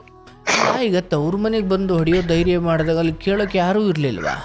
ಯಾರು ಇಲ್ಲ ಸರ್, ನಮ್ಮ ಅಣ್ಣಾರು ಅಷ್ಟೊಂದು ಗಟ್ಟಿಯಾಗಿ ಮಾತಾಡೋಂತವ್ರು ಅಲ್ಲ. ಅಂದ್ರೆ ಎಲ್ಲಾರನ್ನು ಎದುರಿಸಿಟ್ಕೊಂಡಿದ್ದ ಅವನು, ಒಂಥರ ರೌಡಿ ತರ. ಆಮೇಲೆ ಬಂದು ಬೆಂಗಳೂರಿಗೆ ಬಂದ್ಬಿಟ್ಟೆ ಸರ್, ನಮ್ಮ ಅವನ್ ಮಗಳನ್ ಕೊಟ್ಟಿತ್ತಿಲ್ಲಿ ಬಂದು ಅವ್ರ ಜೊತೆಗೆ ಹೆಂಗೋ ಇದ್ದೆ ಸ್ವಲ್ಪ ದಿನ. ಅದು ಯಾಕ ನನ್ಗೆ ಇನ್ನೊಬ್ರು ಮನೆಗೆ ಇರ್ಬೇಕು ಅಂತ ಅನ್ನಿಸ್ಲಿಲ್ಲ. ಸ್ವಲ್ಪ ದಿನ ಒಂಟಿಯಾಗಿ ನಾನೇ ಮನೆ ಮಾಡ್ಕೊಂಡು ಫ್ರೆಂಡ್ಗಳ ಜೊತೆ ಇದ್ದೆ. ಫ್ರೆಂಡ್ ಗಾರ್ಮೆಂಟ್ಸ್ ಹೋಗೋರು, ಅವರು ನನ್ ತರದವ್ರೆ ಇದ್ರಲ್ವಾ, ಅವರು ನಾವು ಮನೆ ಮಾಡ್ಕೊಂಡಿದ್ವಿ. ಏನೋ ಆಕಸ್ಮಿಕವಾಗಿ ನಿಮ್ಗೆ ಇದು ನಾನು ಹೇಳಕ್ ತಪ್ಪು ಅಂತ ಅನ್ನಿಸ್ಬೋದೇನೋ ಗೊತ್ತಿಲ್ಲ. ಇಲ್ಲವ ಹೇಳು, ಮನ್ಸಲ್ಲಿ ಏನಿದ್ರು ಹಂಚ್ಕೊಳವ. ಆಕಸ್ಮಿಕವಾಗಿ ಯಾರೋ ಒಬ್ರು ಸಿಕ್ಕಿದ್ರು, ಅವು ಒಂದು ಜೀವನ ಕೊಡ್ತೀನಿ ಅಂತ ಹೇಳಿದ್ರು. ಆಯ್ತು ಅಂತ ವೇಳೆಗೆ ನೀವು ತವ್ರ ಮನೆ ಗಂಡನ ಮನೆ ಎರಡು ಸಂಬಂಧನೂ ಕಡ್ಕೊಂಡಿದ್ರ, ತವ್ರ ಮನೆ ಇನ್ನೂ ಬಾಕಿ ಹಂಗೆ ಇತ್ತ? ತವ್ರ ಮನೆ ಕಂಟಿನ್ಯೂ ಆಗಿತ್ತು. ನಾನು ಅವ್ರ ಜೊತೆ ಮಾತಾಡ್ತಾ ಇದ್ದೆ, ಗಂಡನ ಮನೆಗೂ ಹೋಗ್ತಾ ಇದ್ದೆ. ಅಂದ್ರೆ ಅವರು ನಾನು ಬಂದು ಒಂದೇ ತಿಂಗಳಿಗೆ ಅವ್ರ ಮದ್ವೆ ಆಗ್ಬಿಟ್ರು, ಬೇರೆ ಮದ್ವೆ ಆಗ್ಬಿಟ್ರು ಸರ್. ನನ್ ಡೈವರ್ಸ್ ಕೂಡ ಕೊಟ್ಟಿಲ್ಲ. ಅಂದ್ರೆ ನಿಮ್ಗೆ ಅಲ್ಲಿಗೆ ಅರ್ಥ ಆಯ್ತಾ ನನ್ನನ್ನು ಬಿಡ್ಲಿಕ್ಕೆ ಇದೆಲ್ಲ ಮಾಡ್ತಿದ್ದು? ಹೌದು ಸರ್. ಅವ್ರು ಹೇಳೋರು, ನೀನ್ ಹೋದ್ರೆ ನಾನು ಇನ್ನೊಂದ್ ಮದ್ವೆ ಆಗ್ತೀನಿ ಅಂತ ಬಾಯ್ಬಿಟ್ಟೆ ಹೇಳೋರು. ಆತಂಗ ಗೌರ್ಮೆಂಟ್ ಕೆಲ್ಸವಾ? ಇವಾಗ ಆಗಿದೆ ಸರ್, ಮುಂಚೆ ನಾನ್ ಇದ್ದಾಗ ಇರ್ಲಿಲ್ಲ, ಇವಾಗ ಪರ್ಮನೆಂಟ್ ಆಗಿದೆ. ನಾನ್ ಬಿಟ್ಟು ಬಂದಲ್ಲೇ 17 ವರ್ಷ ಆಯ್ತು. ಆಯ್ತು. ಅದನ್ನ ಬಿಟ್ಟು ಬಂದಾಗ ನೀನ್ ಹಾಗಾಗಿ ಹೋಗ್ತಿದ್ದೆ ಅಂತಲ್ಲ, ಏನಕ್ಕೆ ಹೋಗ್ತಿದ್ದೆ? ನಮ್ಮ ಅಣ್ಣ ಅದೇ ಊರಾಗೆ ಮದ್ವೆ ಆಗಿರೋದು, ನಮ್ಮ ಅಕ್ಕನು ಅದೇ ಊರಿಗೆ ಕೊಟ್ಟಿದೆ. ಹಂಗಾಗಿ ನಾನು ಅಣ್ಣನ ಮನೆಗೆ ಇವಾಗ್ಲೂ ಹೋಗ್ತೀನಿ ಸರ್, ಇವಾಗ್ಲೂ ಹೋಗ್ತೀನಿ. ನನ್ ಮಗ ಅಲ್ಲೇ ಬರ್ತಾನೆ, ಅಲ್ಲೇ ಮಾತಾಡಿಸ್ತೀನಿ ನನ್ ಮಗುನ್ನ. ನನ್ ಮಗುನ್ ಮಾತ್ರ ಕೊಡ್ಲಿಲ್ಲ ಸರ್. ಬಿಡು, ಇಲ್ಲಿ ಹೇಳು, ಇಲ್ಲೇನು ಹೇಳ್ತಾ ಇದ್ದೆ? ಇಲ್ಲಿ ಯಾರೋ ಪರಿಚಯ ಆದ್ರು? ಎಲ್ಲಿ ಪರಿಚಯ ಆದ್ರು? ಅವ್ರು ಇಲ್ಲೇ ಮನೆ ಎದುರುಗಡೆಗೆ ಇದ್ರು ಸರ್, ಅವರು ರಾಮನಗರ. ಹಂಗಾಗಿ ಅವ್ರಿಗೂ ಮದ್ವೆ ಆಗ್ಬೇಕು, ಅವ್ರಿಗೂ ಈ ಮದ್ವೆ ಆಗಿ ಹೆಂಡತಿ ಬಿಟ್ಟು ಹೋಗಿದ್ರು. ಮದ್ವೆ ಆಗ್ಬೇಕು ಅಂತ ಅಂದ್ರು. ಸರಿ ಆಯ್ತು ಅಂತ ನನ್ ಮನೆಯವ್ರ, ನಮ್ಮ ಅಣ್ಣಾರ, ನಮ್ಮಮ್ಮ ಇಲ್ಲ, ನಮ್ಮಮ್ಮನ್ ಕಷ್ಟ ಸುಖ ಎಲ್ಲ ನೋಡ್ದೆ. ಗರ್ಭಕೋಶ ಕ್ಯಾನ್ಸರ್ ಆಗಿತ್ತು, ಅವ್ರಿಗೆ ಎಲ್ಲ ಕಷ್ಟ ಸುಖ ನೋಡಿ ಅವ್ರ ತೀರೋಗೋ ತನಕ ನಾನು ಅವ್ರ ಜೊತೆನೆ ಇದ್ದು ಊರಲ್ಲಿ ಎಲ್ಲ ನೋಡ್ಕೊಂಡೆ. ಅವ್ರು ತೀರೋದ್ಮೇಲೆ ಮತ್ತೆ ಬಂದು ಬೆಂಗಳೂರಿಗೆ ಸೆಟ್ಲ್ ಆದೆ. ಆಮೇಲೆ ಅವರು ಹಿಂಗ್ ಕೇಳಿದ್ರು, ನಾನ್ ಇವತ್ತು ಅನ್ಕೊಂತೀನಿ ನನ್ನ ಎತ್ತು ತಾಯಿ ಆಶೀರ್ವಾದನೆ ಇವತ್ತ ನನ್ನನ್ನ ಈ ಮಟ್ಟಿಗೆ ಇಟ್ಟಿರ್ಬೋದೇನೋ ಅಂತ ಅನ್ಸುತ್ತೆ. ಅವತ್ತು ನಾನು ಎಷ್ಟು ಕಷ್ಟಪಟ್ಟಿದ್ನೋ ಇವತ್ತು ಅಷ್ಟೇ ಚೆನ್ನಾಗಿದ್ದೀನಿ ಸರ್. ಅಂದ್ರೆ ಓಕೆ, ನಾನು ಅದನ್ನ ಹೇಳು. ಕೇಳಿದಾಗ ನೀನೇನು? ಮದ್ವೆ ಆಗಿದೆ, ಅವರು ಚೆನ್ನಾಗ್ ನೋಡ್ಕೋತಾರೆ, ಚೆನ್ನಾಗಿದ್ದೀನಿ. ಆದ್ರೆ ಒಂದು ಕೊರಗೇನು ಅಂದ್ರೆ, ನನ್ನ ನೋವು ಯಾರು ಅರ್ಥ ಮಾಡ್ಕೊಂಡು ನನ್ ಮಗ ನನ್ನ ಹತ್ರ ಇಲ್ವಲ್ಲ ಅನ್ನೋದೊಂದ್ ಬಿಟ್ಟು, ಆಮೇಲೆ ಇನ್ನ ಒಂದು ಸರ್, ಈಗ ಯಾರೇ ಆಗ್ಲಿ, ಒಂದ್ ಫ್ಯಾಕ್ಟ್ರಿ ಆಗ್ಲಿ ಅಥವಾ ಹೊರಗಡೆನೆ ಆಗ್ಲಿ, ಸಂಬಂಧಿಕರೇ ಆಗ್ಲಿ, ಎಲ್ಲ ನನ್ನಿಂದ ಹೆಲ್ಪ್ ತಗೋತಾರೆ. ಕೊನೆಲ್ಲ ಅಷ್ಟಿಗೆ ಯಾಂದು ದುಡ್ಡು ಕಾಸೆ ಆಗ್ಲಿ ಯಾವ್ದೇ ಒಂದಾದ್ರೂ ನನ್ನ ಹತ್ರ ಹೆಲ್ಪ್ ತಗೊಂತಾರೆ. ನನಗ್ ಕಷ್ಟ ಅಂತ ಯಾರಾದ್ರೂ ಬಂದ್ರೆ ಬೇಗ ಆಗದು ಜಾಸ್ತಿ. ಯಾಕೆ ಅಂದ್ರೆ ನಾನು ನೋವಲ್ಲಿದ್ದಾಗ ಯಾರಾದ್ರೂ ಒಬ್ರು ಸಹಾಯ ಮಾಡಿರೋದ್ ನಾವು ನೆನ್ಸ್ಕೊಂಡಿರ್ತೀವಲ್ಲ, ಅದಕ್ಕೆ ನಾನು ಯಾರಾದ್ರೂ ನೋವು ಅಂತ ಬಂದಾಗ ಅವ್ರಿಗೆ ಆಗದ್ ಜಾಸ್ತಿ. ನಾನು ಅವರು ನಮ್ ಜೊತೆನೆ ಇರ್ತಾರೆ, ನಮ್ಮ ಹತ್ರನೇ ತಿಂತಾರೆ, ಕೊನೆಲ್ಲ ಅಷ್ಟಿಗೆ ನಮ್ಗೆ ಮನ್ಸಿಗೆ ಬೇಜಾರ್ ಮಾಡಿ ಹೋಗ್ತಾರೆ. ಅಂದ್ರೆ ನನ್ ಮನ್ಸಲ್ಲಿ ಉಳ್ಕೊಂಡಿರೋ ನೋವೇನು ಅಂದ್ರೆ ಸರ್, ನಿಮ್ ಹತ್ರ ನಾನು ಇವತ್ತು ಹೇಳ್ಕೊತಾ ಇರೋದು, ಕಟ್ಕೊಂಡು ಗಂಡನಿಂದ ಹಿಡಿದು ಯಾರು ಇದುವರೆಗೂ ನನ್ ಮನ್ಸು ಯಾರು ಅರ್ಥನೆ ಮಾಡ್ಕೊಳ್ಳಿಲ್ವಲ್ಲ ಅನ್ನೋದೊಂದು ಭಾವನೆ ಅದು ಮನ್ಸಲ್ಲಿ ಉಳಿದ್ಬಿಟ್ಟೈತಿ. ಅಂದ್ರೆ ಏನ್ ಅರ್ಥ ಮಾಡ್ಕೊಳ್ಬೇಕಿತ್ತು ಅಂತ ಅಂದ್ರೆ, ಅವಳು ಒಬ್ಳು ಅವಳಿಗೂ ಒಂದು ಮನ್ಸಿದೆ, ಅವಳಿಗೂ ಒಂದು ಭಾವನೆ ಇದೆ. ಅವಳನ್ನ ಪ್ರೀತಿಯಿಂದ ಮಾತಾಡಿಸ್ಬೇಕು, ಪ್ರೀತಿಯಿಂದ ನೋಡ್ಬೇಕು. ಅದು ಯಾರ ಮನ್ಸಲ್ಲೂ ಇಲ್ವಾ ಅಂತ ಅನ್ಸುತ್ತೆ ಸರ್ ನನ್ಗೆ. ಎರಡನೇ ಗಂಡ ಅದನ್ನ ಮಾಡ್ತಿಲ್ವಾ ಅಥವಾ ಅದನ್ನ ಮಾಡ್ಲಿಲ್ವಾ? ಅವ್ರ ಜೊತೆ ಅಂದ್ರೆ ಇದೀನಿ ಸರ್. ಅಂದ್ರೆ ಅವರು ಪ್ರೀತಿಯಿಂದ ಮಾತಾಡ್ಸೋದೇ ಆಗ್ಲಿ, ಮಾತಾಡಿಸ್ತಾರೆ, ಇಲ್ಲ ಅಂತಲ್ಲ. ನಾನು ಏನೇ ಕೇಳಿರು ತಂದ್ಕೊಡ್ತಾರೆ, ಇಂಥದ್ ಬೇಕು ಅಂದ್ರೆ ಅಂತದೇ ಎಲ್ಲ ತಂದ್ಕೊಡ್ತಾರೆ. ಆದ್ರೆ ಅವ್ರ ಮನ್ಸಲ್ಲಿ ಅದೇ ಇವಳೊಂದ್ ಹೆಣ್ಣು, ನಾನು ಅವಳನ್ನ ಅರ್ಥ ಮಾಡ್ಕೊಬೇಕು, ಅವಳ ಭಾವನೆ ಅರ್ಥ ಮಾಡ್ಕೊಬೇಕು ಅನ್ನೋದು ಅವ್ರ ಮನ್ಸಾಗಿಲ್ಲ. ಅವ್ರ ಯೋಚನೆ ಏನು ಅಂತ ನನಗ್ ಗೊತ್ತಿಲ್ಲ. ಅದಕ್ಕೆ ಬೇಡ, ನಾನು ಅವ್ರನ್ನ ಹೆಂಗಿರ್ತಾರ ಹಂಗೆ ಇರಕ್ ಬಿಟ್ಬಿಡಣ. ಸುಮ್ನೆ. ಎರಡನೇ ಮದುವೆ ಆಗಿ ಎಷ್ಟು ವರ್ಷ ಆಯ್ತು? 6 ವರ್ಷ ಆಯ್ತು ಸರ್. ನಿಮಗ್ ಮಕ್ಳಿದಾವ? ನನಗೆ ಅಂದ್ರೆ ಇವ್ರ ಜೊತೆ ಮದ್ವೆ ಆದ್ಮೇಲೆ ಇವ್ರಿಗೆ ಮಕ್ಳಿಲ್ಲ. ಫಸ್ಟ್ನೇ ಅವ್ರು ಇದಾರಲ್ಲ ಅವ್ರಿಗೆ. ಬಟ್ ಇಲ್ಲಿಲ್ಲ? ಇಲ್ಲ ಸರ್, ಇಲ್ಲ. ಬಟ್ ಅವ್ರಿಗೆ ಬೇರೆ ಮೊದ್ಲೇ ಹೆಂಡತಿ ಮಕ್ಳೇನಾದ್ರು ಇದಾವ? ಮೊದ್ಲೇ ಹೆಂಡತಿ ಇದಾರೆ, ಅವ್ರಿಗೆ ಮಗು ಇದೆ, ಒಂದು ಮಗಳು, ಹೆಣ್ಮಗಳಿದ್ದಾಳೆ. ಅಂದ್ರೆ ಅವ್ರಿಗೆ ಡೈವರ್ಸ್ ಕೊಟ್ಟಿದ್ದಾರೆ. ಬಟ್ ಸಂಪರ್ಕ ಇದೆಯಾ? ಅದು ಇಲ್ಲ ಅನ್ಸುತ್ತೆ ನನ್ಗೆ, ಅವರು ಇಲ್ಲ ಅಂತ ಅನ್ನಿಸ್ತಾ ಐತೆ. ಮತ್ ಮಗು ಯಾರ ಹತ್ರ ಇದೆ? ಅವ್ರ ಅಮ್ಮನ ಹತ್ರನೇ ಇದೆ. ಸೊ ಇವ್ರಿಗೆ ಮಗು ಸಂಪರ್ಕ ಇದೆಯಾ? ಮಗು ಸಂಪರ್ಕ ಇಲ್ಲ ಸರ್. ಅವ್ರ ನಮ್ಮ ಅತ್ತೆ ತೀರೋದಾಗ ಕೂಡ, ನಮ್ಮ ಅತ್ತೆ ತೀರೋದಾಗ ತಿಥಿಗೆ ಎಲ್ಲಾ ಬಂದಿದ್ರು. ನಮ್ಮ ಅತ್ತೆನ ಇಲ್ಲಿ ಕರ್ಕೊಂಬಂದ್ ಇಟ್ಕೊಂಡು ಅವ್ರ ಸಾಯೋವರ್ಗೂ ನೋಡ್ಕೊಂಡಿದ್ದು ನಾನೇನೆ. ಅದೇ ಈಗ ಮದ್ವೆ ಆಗಿದ್ದೀನಲ್ಲ, ಅವ್ರ ಯಜಮಾನ್ರು ಅಮ್ಮ, ನಮ್ಮ ಯಜಮಾನ್ರಮ್ಮ, ಅವ್ರು ತೀರೋಗೋವರ್ಗೂ ನಮ್ ಜೊತೆಗೆ ಇಟ್ಕೊಂಡು ಅವ್ರ ಕಷ್ಟ ಸುಖ ಎಲ್ಲ ನೋಡಿ ಎಲ್ಲ ಮಾಡಿದ್ದು ನಾನೇ. ಆದ್ರೆ ಅವ್ರು ತೀರೋದ್ಮೇಲೆ ನಮ್ಮ ಅಕ್ಕ, ಅದೇ ನಮ್ಮ ಯಜಮಾನ್ರು ಹೆಂಡತಿ ಇದಾರಲ್ಲ, ಹಿರಿಯ ಹೆಂಡತಿ ಮತ್ತೆ ಮಗಳು ಬಂದಿದ್ರು. ಆದ್ರೆ ಇವ್ರು ಅವ್ರನ್ ಕಂಡ್ರೇನೆ ಆಗ್ತಾ ಇಲ್ಲ, ಜಗಳ ಮಾಡ್ತಾರ ಅವ್ರನ್ ಕಂಡ್ರೆ. ಏನಕ್ಕೆ ಅಂತ ಗೊತ್ತಿಲ್ಲ. ಆಯ್ತವ, ಅವ್ರು ಜಗಳ ಮಾಡ್ತಾರೆ, ಏನೋ ಡೈವರ್ಸ್ ಆಗಿದೆ, ಬಟ್ ನಿನ್ ಜೊತೆನಾದ್ರೂ ಚೆನ್ನಾಗಿರ್ಬೇಕಲ್ಲ. ನನ್ ಜೊತೆಗನಾದ್ರೂ ಚೆನ್ನಾಗಿರ್ಬೇಕು ಅಂದ್ರೆ ಏನು, ಕೆಲ್ಸಕ್ ಹೋಗ್ತಾರೆ, ಮನೆಗ್ ಬರ್ತಾರೆ, ಟಿವಿ ನೋಡ್ತಾರೆ, ಅಡ್ಗೆ ಮಾಡತಕನ ಊಟ ಮಾಡ್ತಾರೆ, ಅಡ್ಗೆ ಮಾಡಿದ್ಮೇಲೆ ಬಂದ್ ಮಲ್ಕೋತಾರೆ, ಬೆಳಗ್ಗೆ ಎದ್ದೇಳ್ತಾರೆ, ಮತ್ತೆ ಅದೇ ಕೆಲ್ಸಕ್ ಹೋಗ್ತಾರೆ. ತಿಂದ್ಬಿಟ್ಟು ತಿಂಡಿ ಮಾಡೋವರೆಗೂ ಟಿವಿ ನೋಡ್ತಾರೆ, ತಿಂಡಿ ಮಾಡಿದ್ಮೇಲೆ ಕೆಲ್ಸಕ್ ಹೋಗ್ತಾರೆ. ಒಟ್ಟು ಏನು ಅಂದ್ರೆ ನನ್ ಮನ್ಸಿನ ಭಾವನೆ, ಒಂದು ಫ್ರೆಂಡೇ ಆಗ್ಲಿ, ಒಂದ್ ಅಕ್ಕರೆಲ್ಲ ಅರ್ಥ ಮಾಡ್ಕೊಂಡಿದ್ದಾರೆ ಬಿಡಿ, ನನ್ರಿ ಒಡ ಹುಟ್ಟಿದವ್ರು ಅರ್ಥ ಮಾಡ್ಕೊಂಡಂಗ ಇರ್ತಾರ. ಆದ್ರೆ ಇಬ್ರನ್ ಮದ್ವೆ ಆದ್ರು ಇಬ್ರು ಯಾರು ಕೂಡ ನನ್ನ ಅರ್ಥ ಮಾಡ್ಕೊಂಡ್ಲಿಲ್ವಲ್ಲ ಅನ್ನೋದೊಂದ್ ಬೇಜಾರು. ಆದ್ರೆ ಫ್ರೆಂಡ್ಗಳು ಕೂಡ ಆತರ ನೋಯಿಸ್ತಾರಲ್ಲ ಅನ್ನೋದೊಂದ್ ಬೇಜಾರಾಗುತ್ತೆ. ಏನ್ ನೋಯಿಸ್ತಾರೆ ಫ್ರೆಂಡ್ಗಳು? ಅದೇ ನಾನೇನು, ಅವಳು ಕಷ್ಟ ಅಂದ್ರೆ ಆಗ್ತಾಳೆ, ಎಲ್ಲಾರ್ಗು ಒಳ್ಳೇದ್ ಮಾಡ್ತಾಳೆ, ಒಳ್ಳೇದೇ ಬಯಸ್ತಾಳೆ, ಆದ್ರೆ ಅವಳಿಗೆ ಮನ್ಸಲ್ಲಿ ಕೆಟ್ಟದಿಲ್ಲ ಅಂತ ಗೊತ್ತಿದ್ದು ಕೂಡ ಒಂಥರ ಚುಚ್ಚಿ ಮಾತಾಡ್ತಾರೆ. ಯಾವ ತರ ಚುಚ್ಚಿ ಮಾತಾಡ್ತಾರೆ? ಅದೇ ಏನೋ ಒಂಥರ ಚುಚ್ಚಿ ಅಂದ್ರೆ, ಇವು ಮೊನ್ನೆ ಯಾರೋ ಒಬ್ರು ಫ್ರೆಂಡ್ ಜಗಳ ಮಾಡ್ಕೊಂಡ್ ನನ್ನಿಂದ ದೂರ ಆದ್ಲು. ಅದೊಂದು ಬಿಡಿ, ಅವ್ರ ಬಗ್ಗೆ ಹೇಳದ್ ಬೇಡ. ಜಗಳ ಮಾಡ್ಕೊಂಡ್ರಿ? ಸುಮ್ನೆ ಏನ್ಕೋ ಹಿಂಗೆ ಗಾರ್ಮೆಂಟ್ಸ್ ಅಲ್ಲಿ ಏನ್ಕೋ ಜಗಳ ಆಯ್ತು. ಅದು ಹಣದ್ದು ಆಸ್ತಿದೋ ಅಥವಾ ಏನಕ್ಕೂ ಇಲ್ಲ ಸರ್. ಅವಳು ಯಾವಾಗ್ಲೂ ನನ್ ಬಗ್ಗೆ ಒಂಥರ ಕೆಟ್ಟದಾಗೆ ನೆಗೆಟಿವ್ ಆಗಿ ಮಾತಾಡೋಳು. ನಾನೇನಂದೆ, ಯಾಕೆ ಈ ತರ ಮಾತಾಡ್ತೀಯ ಅಂದ್ರೆ, ಅವಳು ಕೃಷ್ಣನ ಜಾಸ್ತಿ ಪೂಜೆ ಮಾಡ್ತಾಳೆ. ಅವತ್ತ ಕೃಷ್ಣಾಷ್ಟಮಿ ಜನ್ಮಾಷ್ಟಮಿ ದಿನ ಪ್ರಸಾದ ಕೊಡಕ್ ಕರೆದ್ಲು. ನಾನೇನಂದೆ, ಓದೆ ಪ್ರಸಾದ ಕೊಡ್ತಾ ಇದ್ಲು, ಏನೋ ಕೆಟ್ಟ ಮಾತಂದ್ಲು. ನಾನಂದೆ, ನೋಡು ಇವತ್ತು ಉಪವಾಸ ಇದೆಯಾ, ಕೃಷ್ಣ ಜನ್ಮಾಷ್ಟಮಿ ಉಪವಾಸ ಇದ್ದು ವ್ರತ ಮಾಡ್ತಾ ಇದೀಯಾ, ನೀನು ಈ ತರ ಇನ್ನೊಬ್ರಿಗೆ ಕೆಡ್ದಾಗ ಮಾತಾಡ್ಬೇಡ. ದೇವ್ರ ಪೂಜೆ ಮಾಡಿದ್ಯಾ, ನಿಯತ್ತಿಂದ ದೇವ್ರ ಪೂಜೆ ಮಾಡು. ನೀನ್ ದೇವ್ರ ಪೂಜೆ ಮಾಡಿದ್ಕು ಏನ್ ಫಲ ಸಿಕ್ತು ನೀನ್ ಇನ್ನೊಬ್ರ ಬಗ್ಗೆ ನೀನ್ ಕೆಟ್ಟದಾಗ ಮಾತಾಡ್ದಾಗ ಅಂತ ನಾನಂದೆ. ಅದಕ್ ಅವಳು ಏನಂದ್ಲು ಅಂದ್ರೆ, ನಾನ್ ಎಲ್ಲಾರ ಬಗ್ಗೆನೂ ನಾನ್ ಕೆಟ್ಟದಾಗ ಮಾತಾಡ್ಲಿಲ್ಲ, ನಿನ್ ಬಗ್ಗೆ ಮಾತ್ರ ಮಾತಾಡ್ದೆ ಅಂತ ಅಂದ್ಲು. ನನ್ಗ ಅವಾಗ ಬೇಜಾರಾಯ್ತು. ನಾನ್ ಏನ್ ಮಾಡಿದೀನಿ ಇವಳು ನನ್ ಬಗ್ಗೆ ಕೆಟ್ಟದಾಗ ಮಾತಾಡಕ್ಕೆ ಅಂತ ನನ್ ಮನ್ಸಿಗೆ ಅನ್ನಿಸ್ತು. ನಾನು ಒಂದೇ ಮಾತಂದೆ, ನೀನ್ ಎಷ್ಟೇ ದೇವ್ರ ಪೂಜೆ ಮಾಡು, ಎಷ್ಟೇ ನೀನು ಏನೇ ಮಾಡಿದ್ರು ಹೇಳ್ತೀನಿ ಕೇಳು, ಒಬ್ರು ಮನ್ಸಿಗೆ ನೋವು ಮಾಡಿ ನೀನ್ ಯಾವತ್ತೂನು ನೀನ್ ಏನೇ ರಥ ಮಾಡಿರು ಏನ್ ಪ್ರಯೋಜನ ಬಂತು? ಭಗವಂತ ಗೊತ್ತಿರಲ್ವಾ? ನಾನ್ ನನ್ಗೆ ಅಂದೆ, ನಾನೇನು ಅಂತ ನನಗ್ ಗೊತ್ತು, ಮತ್ತೆ ಭಗವಂತ ಗೊತ್ತಷ್ಟೇ, ಬೇರೆ ಪ್ರೂವ್ ಮಾಡೋ ಅವಶ್ಯಕತೆ ನನ್ಗಿಲ್ಲ ಅಂತ ಅಂದೆ. ಅಂದ್ರೆ ಅದ್ರ ಅರ್ಥ, ಇನ್ನೊಬ್ರಿಗೆ ನೋವು ಕೊಟ್ಟು ನೀನೇನು ವ್ರತ ಮಾಡಿದ್ರು ಉಪವಾಸ ಮಾಡಿದ್ರು ಭಗವಂತನಿಗೆ ತಲುಪೋದಿಲ್ಲ ಅಂತ ನೀವು ಅವ್ರಿಗೆ ಹೇಳಲಿಕ್ಕೆ ಹೋದ್ರಿ. ಹೌದು ಸರ್. ಒಂದು ವೇಳೆ ಭಗವಂತ ಅವನ್ನೆಲ್ಲ ನೋಡ್ಕೊಳ್ತಾನೆ ಎನ್ನುವುದಾದ್ರೆ ನೀನು ಆಕೆಗೆ ಬಿಡಿಸಿ ಹೇಳೋ ಅಗತ್ಯ ಏನಿತ್ತು? ಅಗತ್ಯ ಇರ್ಲಿಲ್ಲ, ನಾನ್ ಹೇಳಿದ್ದಷ್ಟೇ, ಇನ್ನೊಬ್ರ ಬಗ್ಗೆ ಕೆಟ್ಟದಾಗ. ಪ್ರಶ್ನೆ ಮಾತ್ರ, ಇವತ್ತು ಇಲ್ಲಿ ಕೂತು ಅಥವಾ ಇಲ್ಲಿ ನಿಂತು ಈ ಸಮಯದಲ್ಲಿ ಮಾತಾಡಬೇಕಾದ್ರೆ ಹಿಂದಿನದನ್ನು ನೆನೆಸ್ಕೊಂಡಾಗ ನಾನು ಏನು ಮಾಡಬಾರ್ದಿತ್ತು ಅಂತ ಮಾತ್ರ ಯೋಚಿಸಬೇಕೇ ಹೊರತು ಅವಳೇನು ಮಾಡಬಾರ್ದಿತ್ತು ಅಂತಲ್ಲ. ಅದು ನನ್ನ ಕೈಲಿಲ್ಲ. ಹೌದು ಸರ್. ನಾನೇನು ಮಾಡಬಾರ್ದಿತ್ತು, ಬದುಕನ್ನು ಯಾವಾಗ ನಿಮ್ಮ ದೃಷ್ಟಿಕೋನದಿಂದ ನಾನೇನು ಮಾಡಬಾರ್ದಿತ್ತು, ನಾನು ಹೇಗೆ ಹೋಗಬಾರ್ದಿತ್ತು, ನಾನು ಇದನ್ನು ಯಾಕೆ ಮಾಡಬಾರ್ದು ಅಂದರೆ, ಆ ಸ್ನೇಹಿತೆಯರು ಅಥವಾ ಇನ್ಯಾರೋ ನನ್ನಿಂದ ಉಪಕಾರ ತಗೊಳ್ತಾರೆ ಅಥವಾ ಗಂಡನನ್ನು ಅರ್ಥ ಮಾಡ್ಕೊಳ್ಳ ನೋಡುವ.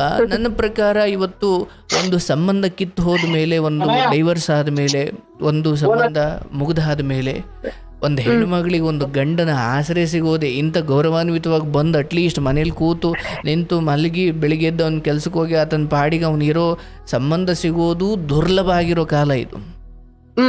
ಅಂದರೆ ನೀವು ಭಾವನೆಗಳು ಅರ್ಥ ಮಾಡ್ಕೊಳ್ತಿಲ್ಲ ಅಂತ ಏನು ಹೇಳ್ತಿದ್ದೀಯಲ್ಲವ, ನನಗೆ ಅರ್ಥವಾಗುತ್ತೆ. ನೀವು ಏನು ಕುರಿತು ಹೇಳ್ತಾ ಇದ್ದೀರಿ. ಒಂದು ನಗ್ನಗ್ತಾ ಚೆನ್ನಾಗಿ ಮಾತಾಡಿ, ಅಯ್ಯೋ ನೀನು ಎಷ್ಟೆಲ್ಲ ಒದ್ದಾಡಿಕೊಂಡು ಇಷ್ಟೆಲ್ಲ ಪೆಟ್ಟುಗಳು ತೆಂದುಕೊಂಡು ಮೊದಲನೇ ಗಂಡನಿಂದ ಚಿತ್ರಹಿಂಸೆ ಅನುಭವಿಸಿಕೊಂಡು ಬದುಕಿ ಇವತ್ತು ಬಂದು ನಿಯತ್ತಾಗಿ ಕೆಟ್ಟ ದಾರಿಯಲ್ಲಿ ಹೋಗದೆ, ಅನ್ಯಾಯವಾಗಿ ಅಸಂಬದ್ಧವಾಗಿ ಅಶ್ಲೀಲವಾಗಿ ಬದುಕದೆ ಇಷ್ಟೆಲ್ಲ ಕಷ್ಟಪಟ್ಟಿದ್ದೀಯಾ.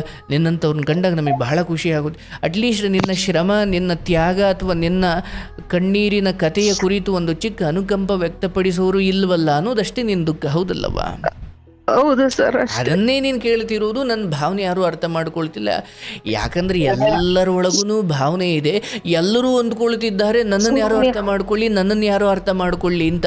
ಆದರೆ ನಾನು ಯಾರನ್ನೂ ಅರ್ಥ ಮಾಡ್ಕೊಳ್ಬೇಕು ಅಂತ ಯಾರೂ ಅಂತ ಇಲ್ಲ. ಈಗ ನೀನೇನು ಹೇಳ್ತಿದೀಯಲ್ಲವ, ನನ್ನನ್ನು ಯಾರು ಅರ್ಥ ಮಾಡ್ಕೊ, ಇದು ಎಲ್ಲರ ದುಃಖವೂ ಆಗಿದೆ. ಆದರೆ ಮಹಾತ್ಮರು ಅಥವಾ ಜ್ಞಾನಿಗಳು ಅಥವಾ ನಿಜವಾಗಿಯೂ ಅದ್ಭುತ ಮನುಷ್ಯರು ಹೇಗಿರ್ತಾರೆ ಅಂದರೆ, ನನ್ನನ್ನು ಯಾರೂ ಅರ್ಥ ಮಾಡ್ಕೊಳ್ಳೋದು ಬೇಡ, ನಾನು ಎಲ್ಲರೂ ಅರ್ಥ ಮಾಡ್ಕೊಳ್ತೀನಿ. ಯಾಕಂದರೆ ಅವ್ರು ನನ್ನನ್ನು ಅರ್ಥ ಮಾಡ್ಕೊಳ್ಳೋದು ಅಥವಾ ನಾನು ಅವ್ರನ್ನ ಅರ್ಥ ಮಾಡ್ಕೊಳ್ಳೋದು ಎರಡೂ ಒಂದೇ ಆಗಿದೆ. ಈಗ ನಿನ್ನ ಫ್ರೆಂಡ್ ಹತ್ರ ಆ ಗಣೇಶ ಅಥವಾ ಕೃಷ್ಣನ ಪೂಜೆಗೆ ಹೋದ್ರಿ, ಆರೇನೋ ಹೊಲಸು ಮಾತಾಡಿದ್ಲು. ಆದರೆ ನೀವು ಗಣೇಶನ ಪೂಜೆ ದಿನ ಅಥವಾ ಕೃಷ್ಣನ ಪೂಜೆ ದಿನ ಮಾತ್ರ ಅಲ್ಲ, ಇದೇ ಹೆಂಗಸು ಈ ಹಿಂದೆಯೂ ಕೆಟ್ಟದ್ದು ಮಾತಾಡಿರೋ ಪದ್ಧತಿ ಇದ್ರೆ ಮಾತ್ರ ಅವತ್ತು ಆ ಮುತ್ತಿನಂತ ಮಾತು ಬರ್ಲಿಕ್ಕೆ ಸಾಧ್ಯ. ಹೌದಲ್ಲ? ಹಿಂದೆಲ್ಲ ನಾನು ಸುಮ್ಮನೆ ಇದ್ದಿರ್ತೀನಿ ಮಾತಾಡಿದಾಗ. ಯಾಕೆ? ಅವತ್ತು ಕೃಷ್ಣ ಜನ್ಮ ಅಂದ್ರೆ ಕೃಷ್ಣ ಅವತ್ತು ಮಾತ್ರ ಇರ್ತಾನ? ನಾನು ತಿಳ್ಕೊಳ್ಬೇಕು, ಅವತ್ತಿಂದ ನಾನು ಮುರ್ಕೊಂಡು ಎಲ್ಲಿ ಮುರಿಬೇಕೋ, ಎಲ್ಲಿ ಪೆಟ್ಟು ಕೊಡಬೇಕೋ, ಎಲ್ಲಿ ಇವ್ರನ್ನ ಯಾವ ಜಾಗದಲ್ಲಿ ಬಿಡಬೇಕೋ ಅವತ್ತಿಂದ ಬಿಟ್ಕೊಂಡು ಬಂದಿದ್ರೆ ಅಂಥವ್ರು ನಿಮ್ಮನ್ನು ಕರೆಯೋ ಪ್ರಯತ್ನನೇ ಮಾಡ್ತಿರ್ಲಿಲ್ವೇ? ನಾವೇನು ಮಾಡ್ತೀವಿ ಅಲ್ಲೆಲ್ಲ ಅಂದರೆ ಈ ಕೃಷ್ಣ ಜಯಂತಿ, ಕೃಷ್ಣ ಜನ್ಮಾಷ್ಟಮಿ ದಿನ ಕೃಷ್ಣ ನೆನೆಸ್ಕೊಳ್ಳೋದು, ಅಥವಾ ಯಾವುದೋ ಮಾರ್ನಮ್ಮಿ ಮಹಾಲಯ ಅಮಾವಾಸ್ಯೆ ದಿನ ಹಿರಿಯರನ್ನು ನೆನೆಸ್ಕೊಳ್ಳೋದು. ಅಂದರೆ ಆಯಾ ದಿನ ಆಯಾ ದೇವ್ರ ಮನೇಲಿ ಮಾತ್ರ ದೇವರಿದ್ದಾನೆ, ದೇವಸ್ಥಾನದಲ್ಲಿ ಮಾತ್ರ ದೇವರಿದ್ದಾನೆ, ಅಥವಾ ಮಹಾಲಯ ಅಮಾವಾಸ್ಯೆಗೆ ಮಾತ್ರ ಹಿರಿಯರನ್ನ ನಾವು ನೆನೆಸ್ಕೊಳ್ಳೋದು, ಕೃಷ್ಣ ಜನ್ಮಾಷ್ಟಮಿ ದಿನ ವ್ರತ ಮಾಡೋದು. ಅಂದರೆ ಬೇರೆಲ್ಲ ಸಮಯದಲ್ಲಿ ಹಂಗೆ ಮಾತಾಡೋ ಹೆಂಗಸು ಅಂತ ನಿನಗೂ ಗೊತ್ತಿತ್ತು, ಏನು ಗೊತ್ತಿಲ್ಲದೆ ಏನಿರಲಿಲ್ಲ. ಅಥವಾ ಈ ಹಿಂದೆ ಮಾತಾಡೋದನ್ನು ನೀನೇ ಕೇಳಿಸಿ ಎಂಜಾಯ್ ಮಾಡಿರ್ತೀಯ, ಅಥವಾ ನೋಡಿ ಸುಮ್ಮನೂ ಆಗಿರ್ತೀಯ. ಬಟ್ ನೀವು ಆ ಹೆಣ್ಣಿಗೆ ನಿಮ್ಮ ಕುರಿತು ಒಂದೇನೋ ಇಂಥದ್ದೊಂದು ಏನೋ ಗರ್ಭದಲ್ಲೇ ನಿಮ್ಮ ಕುರಿತು ಒಂದು ಅಸೂಹೆನೋ ಅಥವಾ ಅಸಡ್ಡೆನೋ ಏನೋ ಇದೆ ಅಂದಾಗ ಏನು ಮಾಡಬೇಕವ್ವ? ನಾವು ಒಂದು ಗಂಡ ಹಿಂಗೆ ಮಾಡಿ ಹಿಂಗೆಲ್ಲ ಊರು ಬಿಟ್ಟು ಊರಿಗೆ ಬಂದು ಬದುಕು ನಡೆಸ್ತಿರೋಳಾಗಿ ನಾವು ಅಂಥವನ್ನೆಲ್ಲ ನಮ್ಮ ಸ್ಥಿತಿ ಹೆಂಗಿರಬೇಕು ತಿದ್ದಬೇಕು ಅಂದರೆ ನಮ್ಮನ್ನು ಯಾರು ತಿರುಗಿ ಮಾತಾಡುವಷ್ಟು ಇರಬಾರ್ದು. ಹಂಗಿದ್ರೆ ನಾವೇನೋ ಹೇಳಬೇಕು. ನೀನೇನು ಕೆಟ್ಬಿಟ್ಟಿದ್ದೀಯ, ನೀನು ಹೇಳೋಕೆ ಅರ್ಹಳಲ್ಲ ಅಂತ ಹೇಳುತ್ತಿಲ್ಲ. ಬಟ್ ನಿಮ್ಮ ಹಿನ್ನೆಲೆ ಸ್ವಲ್ಪ ಸಡಿಲವಾಗಿರೋದ್ರಿಂದ ಅವರೆಲ್ಲರಿಗೂ ನೀವು ಸುಲಭ. ನಿನಗೆ ಕಣೆ ಹೇಳಿದ್ದು, ಬೇರೆಯವ್ರಿಗಲ್ಲ ಅಂತ ಅವ್ರು ಹೇಳಬೇಕು ಅಂದರೆ ನಿನ್ನ ಯಾರು ಬಂದು ಏನೂ ಕೇಳಲ್ಲ, ನಿನಗೆ ಏನು ಅಂದರು ಅಂತ ಅವಳಿಗೆ ಗೊತ್ತು. ಹೌದಲ್ಲವಾ? ಹೌದು ಸರ್. ಆಗಿದ್ದಾಗ ನಾವೇನು ಮಾಡಬೇಕು? ಓ ತಡಿಯಪ್ಪ, ನನ್ನ ಮೊದಲೇ ಗಂಡ ಹಿಂಗೆ ನನ್ನ ಜೀವನ ಹಿಂಗೆ ಮಾಡಿ ಹೋದ, ನಾನೀಗ ಊರು ಬಿಟ್ಟು ಊರಿಗೆ ಬಂದಿದ್ದೀನಿ, 4 ಕಾಸು ದುಡಿಮೆ ಮಾಡ್ಕೊಳ್ತಿದ್ದೀನಿ, ಇಲ್ಲಿ ಎಂಥ ಫ್ರೆಂಡ್ಸು ಅದು ಇದು, ಕಾಸಿದ್ರೆ ಎಲ್ಲ ಕಾಸು ಮಾಡಬೇಕು, ಚೆನ್ನಾಗಿ ದುಡಿಮೆ ಮಾಡಬೇಕು, ಆರೋಗ್ಯ ಕಾಪಾಡಿಕೊಳ್ಬೇಕು, ಏನೋ ಭಗವಂತ ಜೊತೆಗೆ ಇರಲಿ ಅಂತ ಒಬ್ಬ ಗಂಡನ ರೀತಿಯಲ್ಲಿ ಒಬ್ಬ ಗಂಡಸನ್ನು ಕಳಿಸಿದ್ದಾನೆ. ಅವನದು ಏನೋ ದುಃಖ ಇದೆ, ನಂದು ಏನೋ ದುಃಖ ಇದೆ, ಅವನು ನನ್ನ ಅರ್ಥ ಮಾಡ್ಕೊಳ್ತಿಲ್ಲ ಅಂತ ನನ್ನ ನೋವು ಆದರೆ ಅವನ ನೋವು ಇನ್ನೇನೋ ಇರುತ್ತೆ. ಈಗ ಆತಂದು ಏನು ಮೊದಲೇ ಮದುವೆ ಅಲ್ಲ, ಆತಂದು 2ನೇದೇ ಅಲ್ವೇ? ನಾನೇನು ಹೇಳ್ತೀನವ್ವ, ಈಗ ನಿನ್ನ ಬದುಕಿನ ಒಟ್ಟಾರೆ ಹೋರಾಟ ಏನಿರಬೇಕಂದ್ರೆ, ನಾಳೆ ದಿನ ಏನೋ ಒಂದು ರೋಗ ಬಂದು ನಾನು ಆಸ್ಪತ್ರೆಯಲ್ಲಿ ಮಲಗಿದಾಗ ಯಾರನ್ನೂ ಕರೆದು ತಗೊಳ್ಳಿ ಸರ್, ನನ್ನ ATM ಅಲ್ಲಿ ಒಂದು ಲಕ್ಷ ಇದೆ ಸರ್, ತಂದು ಕೊಡಿ ಸರ್ ಅಂತ ಕೇಳುವಷ್ಟಿದ್ರೆ ನೀನು ಬಚಾವಾದೆ. ನೀನು ಈಗ ನಾಳೆ ಬರುವ ತಾಪತ್ರೆಗಳು, ಅಥವಾ ಮಗ ಮರಳಿ ಬಂದು ನನಗಿದು ಬೇಕು, ಅಥವಾ ನಾನು ನಿನ್ನ ಜೊತೆ ಇರ್ತೀನಮ್ಮ, ನನಗೆ ಇಷ್ಟು ಖರ್ಚಿದೆ, ನಾಳೆ ಅವನೇನೋ ಬಂದ ಏನೋ ಕೇಳ್ದ ಅಂದ್ರೆ ಅದಕ್ಕೆ ನೀನು ಒಂದಷ್ಟು ತಯಾರಿ ಮಾಡ್ಕೊಳ್ಳೋ ದಾರಿಯಲ್ಲಿ ಇರಬೇಕೆ ಹೊರತು ಇವರೆಲ್ಲರೂ ನಿನ್ನ ಅರ್ಥ ಮಾಡ್ಕೊಳ್ಳೋದು ಅಥವಾ ಇವ್ರನ್ನ ನೀನು ಅರ್ಥ ಮಾಡ್ಕೊಳ್ಳೋದು ನಿನ್ನ ಉದ್ದೇಶ ಅದಾಗಿರಬಾರ್ದು ಊರು ಬಿಟ್ಟು ಊರಿಗೆ ಬಂದಾಗ. ಹೌದು ಸರ್. ಅಂದರೆ ನೀವು ನಿಮ್ಮನ್ನು ಅವಲೋಕನ ಮಾಡ್ಕೊಳ್ಳಿ. ಅರೇ ನಾನು ಯಾಕೆ ಬಂದಿದ್ದೀನಿ, ಇವಳು ಯಾರು ನನ್ನ ಅರ್ಥ ಮಾಡ್ಕೊಳ್ಬೇಕಾ, ಅಥವಾ ಇವ್ರು ಇಲ್ಲ ಗಂಡ ಅಂತ ಸಿಕ್ಕಿದ್ದಾನೆ ಆಯ್ತವ ಅರ್ಥ ಮಾಡಿಕೊಂಡು ನನ್ನನ್ನು ಮುದ್ದಾಡಿ ಕೆನ್ನೆ ಸೌರಿ ತಲೆ ಸೌರಿ, ಅಯ್ಯೋ ನೀನಾದರೂ ನನಗೆ ಸಿಕ್ಕಿ ನನ್ನ ಜೀವನ ಪಾವನವಾಯಿತು, ಅಥವಾ ನಿನ್ನಂಥ ಕಷ್ಟಪಟ್ಟಿರೋಳು ಸಿಕ್ಕಿದ್ದಾಳೆ, ನನ್ನ ಜೀವನ ಏನೋ ಒಂದು ಹೆಣ್ಣಿನ ಗತಿ ಆಯಿತು, ಅಥವಾ ಹೆಣ್ಣು ನನಗೆ ದಿಕ್ಕಾಯಿತು, ನೀನು ನನಗೆ ಒಪ್ಪಿ ನನ್ನ ಜೀವನಕ್ಕೆ ಬಂದಿದ್ದು ಬಹಳ ನೆಮ್ಮದಿ, ಇಂಥ ತುಂಬ ಸುಂದರವಾದ ಪ್ರಿಯವಾದ ಕಾಳಜಿಯ ಮಾತನ್ನು ಆಡುವ ಪುರುಷ ಅವನಲ್ಲ ಅಂದಾಗ ನನಗೇನು ನನ್ನ ಪಾಲಿಗೆ ಬಂತು ಅದನ್ನು ಖುಷಿ ಪಡವೆ. ಯಾಕಂದರೆ ಈ 2ನೇ ಮದುವೆಯಲ್ಲಿ ಇಷ್ಟು ನೆಮ್ಮದಿ ಆಗಿರೋಳು ನನ್ನ ಕಥೆಯಲ್ಲಿ ಇಲ್ಲವೇ ಇಲ್ಲ. ಯಾಕಂದರೆ ಮೊದಲನೇದು ಏನು ನರಕ ಅನುಭವಿಸ್ತೋ, ಯಾವನ ಜೊತೆನೋ ಮಲಗಿ ಬಂದಿರೋಳು ನಿನ್ನ ಹತ್ರ ಏನು ಅಂತ ಒಂದು 3 ದಿನ ಆದಮೇಲೆ ನರಕ ತೋರಿಸೋರು ಇದ್ದಾರೆ. ಹೌದು ಸರ್. ಅಂದ್ರೆ ದೇವ್ರ ತರ ಅವರು. ಈಗ ನೀನು ಹೇಳ್ತಿದ್ದಿ ದೇವ್ರ ನೋಡುವ, ಇಲ್ಲಿ ಸಮಸ್ಯೆ ಹೊರಗಿನವರು ತಂದಿಡ್ತಾ ಇಲ್ಲ, ನನ್ನ ಅಂತರಂಗದಲ್ಲಿ ಉದ್ಭವ ಆಗುವ ಯೋಚನೆಗಳು. ಅಯ್ಯೋ ನನ್ನ ಯಾರು ಅರ್ಥ ಮಾಡ್ಕೊಳ್ಳಲ್ಲ, ಅಯ್ಯೋ ನನ್ನ ಜೀವನ ಹಿಂಗಾಯಿತು, ಅಯ್ಯೋ ನಂದು ಹಿಂಗಾಯಿತು. ನಿನ್ನದೇ ವಯಸ್ಸಿನ ಯಾರೋ ಒಂದು ತಾಯಿ, ನೀನು ಹೋಗೋ ಫ್ಯಾಕ್ಟ್ರಿಯಲ್ಲೇ ಒಂದು 3,000 ಕಸ ಗುಡಿಸ್ತಾಳಲ್ಲ, ಅವಳ ಕತೆ ಏನು ಮತ್ತೆ? ಅರ್ಥ ಮಾಡ್ಕೋಬೇಕು, ನಾವ್ ಅರ್ಥ ಮಾಡ್ಕೋಬೇಕು. ಅಷ್ಟೇನವ ನಾನು ಹೇಳೋದು. ಇಲ್ಲಿ ಯಾರು ನನಗೆ ನೋವು ಕೊಡಲ್ಲ. ಏನೋ ಹೊಲ್ಸು ಮಾತಾಡೋ ಹೆಂಗಸು ಕೃಷ್ಣ ಜನ್ಮಾಷ್ಟಮಿ ಎಲ್ಲ ಇಂಥ ಬುದ್ಧಿಯವ್ರು ಊರು ಬಿಟ್ಟು ಊರು ಬಂದು ಅಥವಾ ಯಾರು ನಮ್ಗೆ ಹೇಳೋರ್ಕಿಲ್ಲ ಅನ್ ಮಾತ್ರಕ್ಕೆ ಗಂಡ ಇಲ್ಲ ಮಕ್ಕಳಿಲ್ಲ ಬಿಡು ನಾವು ಏನು ಮಾತಾಡಿದ್ರು ನಡೆಯುತ್ತೆ ಅನ್ನುವ ಈ ಅಸಡ್ಡಿಯ ಜನರುಗಳೊಂದಿಗೆ ನೀನು ಒಂಟಿಯಾಗಿರು, ಎಂಥವ್ರ ಜೊತೆ ಸೇರಬೇಡ. ಯಾಕಂದರೆ ಅವ್ರ ಹಿಂದೆ ಏನೇನು ವ್ಯವಹಾರಗಳಿರ್ತಾವೋ ತಗ್ಲಾಕ್ಬಿಡ್ತಾರೆ. ಆಮೇಲೆ ಅಂದ್ರೆ ಏನ್ ಗೊತ್ತಾ ಸರ್, ಅವ್ರ ಅವಶ್ಯಕತೆಗೆ ಉಪಯೋಗಿಸ್ಕೊಂಡು ನಮ್ಮನ್ನ ದೂರ ತಳ್ತಾರೆ. ಒಂದ್ಸತಿ ಪೆಟ್ಟು ತಿನ್ನೋದು ಸರಿನವ, ಆಯ್ತು. ಒಂದ್ಸತಿ ಅವಕಾಶ ನಿಮ್ಮ ಹತ್ರ ಏನೋ ಉಪಕಾರ ಮಾಡಿಸ್ಕೊಂಡ್ರು, ಅದಕ್ಕೆ ತಕ್ಕನಂತೆ ಅವರು ಕೃತಜ್ಞತೆಯಿಂದ ಗೌರವದಿಂದ ನಡ್ಕೊಳ್ಳಿಲ್ಲ. ನಾನು ಮರಳಿ ಮತ್ತೆ ಅದನ್ನೇ ನಿರೀಕ್ಷೆ ಮಾಡೋದು ಅಥವಾ ಮತ್ತೆ ಉಪಕಾರ ಮಾಡೋದು ನಾನು ದಡ್ಡಿನ? ನನಗಿರ್ಬೇಕದು. ಅಯ್ಯೋ ಹೌದಲ್ವಾ? ಈಗ ನಾನು ಹೋಗೋ ಜಾಗದಲ್ಲಿ 4 ಜನ ಮಾತಾಡ್ತಾರೆ, ನಿಮ್ಮಂತೆ ನೊಂದಿರೋ ಹೆಣ್ಮಕ್ಳು ಅಲ್ಲಿ ಬಂದಿರ್ತಾರೆ, 2 ಮಾತಾಡಿ ಆ ಫ್ಯಾಕ್ಟ್ರಿ ಬಿಟ್ಟು ಆಚೆ ಕಾಲಿಡ್ತಿದ್ದಂಗೆ ನೀನಾಯಿತು, ನಿನ್ನ ಸಂಸಾರ ಆಯಿತು, ನಿನ್ನ ಗಂಡ ಆಯಿತು, ಏನೋ ಎಳ್ಳೆಜ್ಜೆ ಅವಕಾಶ ಭಗವಂತ ಕೊಟ್ಟಿದ್ದಾನೆ. ಕಷ್ಟವೋ ಸುಖವೋ ನಂದು ಇಲ್ಲೇ ಸತ್ಯವೇ, ಇದೇ ಸತ್ಯ, ಇದೇ ನನಗೆ ಪರ್ಮನೆಂಟ್, ಇದೇನೇ ನಾನು ಗಮನ ಕೊಡಬೇಕು ಅಂತ ಬಿಟ್ಟುಬಿಟ್ಟು ನೀನು ಇಲ್ಲಿ ಫ್ರೆಂಡ್ಸು ಇಲ್ಲವ, ಅದು ಯಾವುದು ಬರಲ್ಲವ. ನಿನ್ನ ಮಗನ ಕುರಿತಾಗಿ ಮುಂದೆ ನಾನು ಹೇಳ್ತೀನಿ. ಆದರೆ ನೀನು ಮೊದಲು ಈ ಫ್ರೆಂಡ್ಸು, ಅಯ್ಯೋ ಅವ್ರು ಯಾರು ಅರ್ಥ ಮಾಡ್ಕೊಳ್ಳಲ್ಲ, ಅಯ್ಯೋ ನನ್ನಿಂದ ಉಪಕಾರ ತಗೊಳ್ತಾರೆ, ಆಮೇಲೆ ಯಾರು ನನ್ನನ್ನು ತಿರುಗೂ ನೋಡಲ್ಲ, ಅಥವಾ ನನ್ನ ಬಗ್ಗೆ ಹಿಂದ್ಗಡೆ ಕೆಡ್ದ ಮಾತಾಡ್ತಾರೆ. ನೋಡ್ತಾಯಿ, ನೀನೇ ಹೇಳಿದೆ ಭಗವಂತನೂ ಒಬ್ಬ ಇದ್ದಾನೆ, ಯಾರ್ಯಾರಿಗೆ ಏನೇನು ಕೊಡಬೇಕು. ನಿನಗೆ ಅನ್ಯಾಯ ಮಾಡಿ ನಿನಗೆ ಚಿತ್ರಹಿಂಸೆ ಕೊಟ್ಟ ಗಂಡ ಏನು ತಿನ್ನಬೇಕು, ನಿನ್ನ ಹಿಂದೆ ನಿನ್ನ ಕ್ಯಾರೆಕ್ಟರ್ ಬಗ್ಗೆ ಅಥವಾ ನಿನ್ನ ನಡತೆ ಬಗ್ಗೆ ನಿನ್ನ ತಪ್ಪಿಲ್ಲದಿದ್ದರೂ ಅದರ ಬಗ್ಗೆ ತಪ್ಪಾಗಿ ಉಚ್ಚಾರ ಮಾಡಿ ಆಡಿಕೊಂಡು ನಗೋ ಜನಕ್ಕೆ ನಾಳೆ ಏನು ಸಿಗಬೇಕು. ನೀನು ಶಾಪ ಕೊಟ್ಟರು ಕೊಡದೆ ಹೋದರೂ ಅವರವರು ಅದನ್ನು ತಿನ್ನಲೇಬೇಕು. ಇದನ್ನು ಅರ್ಥ ಮಾಡ್ಕೋ. ನಿನ್ನ ಬಾಯಿಂದ ಆಡಿದ ಒಂದು ಅದ್ಭುತವಾದ ಸಾಂತ್ವನದ ಮಾತು ಅಥವಾ ನಿನ್ನ ಬಾಯಿಂದ ಆಡಿದ ಇನ್ನೊಬ್ಬರನ್ನು ಆಡಿಕೊಳ್ಳುವ ಅಸಡ್ಡೆ ಅಸೂಹೆಯ ಮಾತು, ಈ ಎಲ್ಲ ಪ್ರತಿ ಉಸಿರಾಟ ಪ್ರತಿ ಮಾತಿಗೂ ನೀನು ಪ್ರತಿಫಲ ಉಣ್ಲೇಬೇಕು. ಹೌದು ಸರ್. ನೀನು ನೀನೊಂದು ಹೆಣ್ಮಗಳು ಕಷ್ಟಪಟ್ಟು ದುಡಿತಿರೋಳು. ನಾನು ಸುಮ್ಮನೆ ನನ್ನ ನಾಲ್ಗೆ ಚಪಲಕ್ಕೆ ಅವಳು ಗಂಡನ ಬಿಟ್ಟು ಬಂದವಳೆ ಅಂದರೆ ಯಾವನ್ನೋ ಮಾಡಿಕೊಂಡಿರ್ತಾಳೆ ಬಾ ಅಂತ ಒಂದು ವೇಳೆ ನಾನು ಅಂದೆ ಅನ್ಕೋ, ನಿನಗದು ಕೇಳಿಸಿಲ್ಲ, ನಿನಗದು ನೋವು ಕೊಟ್ಟಿರ್ಬೋದು, ಕೊಡದೇ ಇರ್ಬೋದು, ನೀನು ಕೇಳಿಸ್ದೇನೆ ಇರ್ಬೋದು. ನಾನು ಅಂದ ಕಾರಣಕ್ಕೆ ನಾನು ಅದಕ್ಕೆ ಶಿಕ್ಷೆ ಅನುಭವಿಸ್ಲೇಬೇಕು. ಆದರೆ ಆ ಸೂಕ್ಷ್ಮತೆ ಮನುಷ್ಯನಿಗೆ ಗೊತ್ತಿಲ್ಲ. ಅಂದ್ಬಿಟ್ಟು ಏನು ನನ್ನ ಚಪಲ ತೀರಿಸ್ಕೊಂಡ್ಬಿಡ್ಬೋದು ಅಂತಾನೆ. ಇಲ್ಲ, ಆ ಅನ್ನುವಿಕೆ ಇದೆಯಲ್ಲ ಅವನನ್ನು ಹಂಗೆ ಹಂಗೆ ಹಂಗೆ ಹಂಗೆ ದುರಂತದ ಕಡೆ ಕರ್ಕೊಂಡು ಹೋಗುತ್ತೆ. ನಿನ್ಗೆ ಯಾರ್ಯಾರು ಏನೇನು ಅಂದಿದ್ದಾರೆ, ನೀನು ಸ್ವತಃ ಯಾವುದಕ್ಕೂ ಕೊರಗಬೇಡ, ಸೇಡ್ ತೀರ್ಸ್ಕೊಳಕ್ ಹೋಗ್ಬೇಡ. ಅದಕ್ಕೊಂದು ವ್ಯವಸ್ಥೆ ಕರ್ಮ ಇದೆ.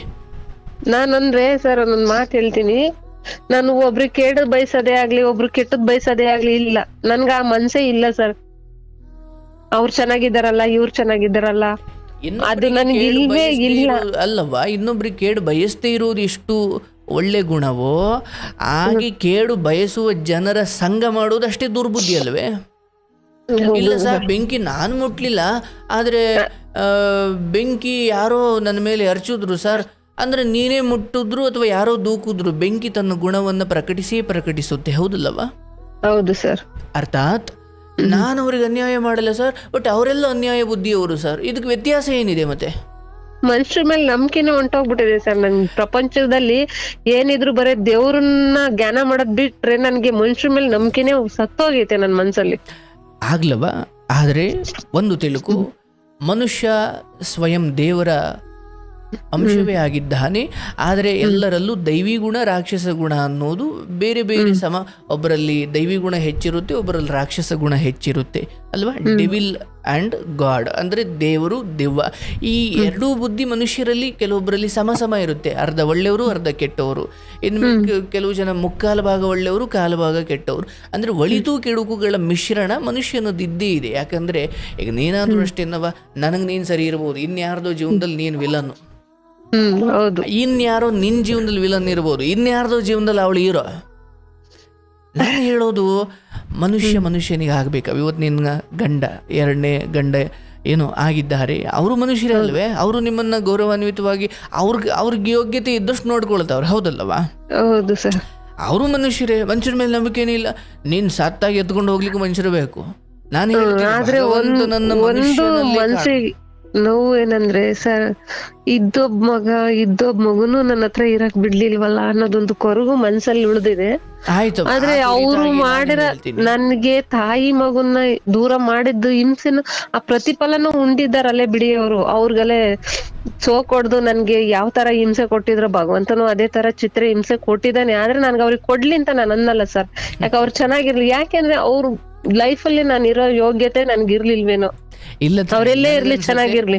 ನಿಮ್ಮಂಥವ್ರನ್ನ ಉಳಿಸ್ಕೊಳ್ಳೋಕೆ ಅವ್ರಿಗೊಂದು ಅರ್ಹತೆ ಇರಬೇಕು ತಾಯಿ. ಆದರೆ ನಿನ್ನ ಮಗನ ಬರುವಿಕೆಯ ಕುರಿತು ನೀ ನಿರೀಕ್ಷೆ ಮಾಡು, ಅಂಥದ್ದೊಂದು ಕಾಲ ಬಂದೇ ಬರುತ್ತೆ. ಆದರೆ ಈ ಮಾತನ್ನು ನೆನ್ಪಿಟ್ಕೋ, ಅದೂ ಆಗುತ್ತೆ. ಆತ ನಿಮ್ಮ ಕುರಿತಾಗಿ ಹುಡುಕಿ ಬರುವ ದಿನ ಬಂದೇ ಬರುತ್ತೆ.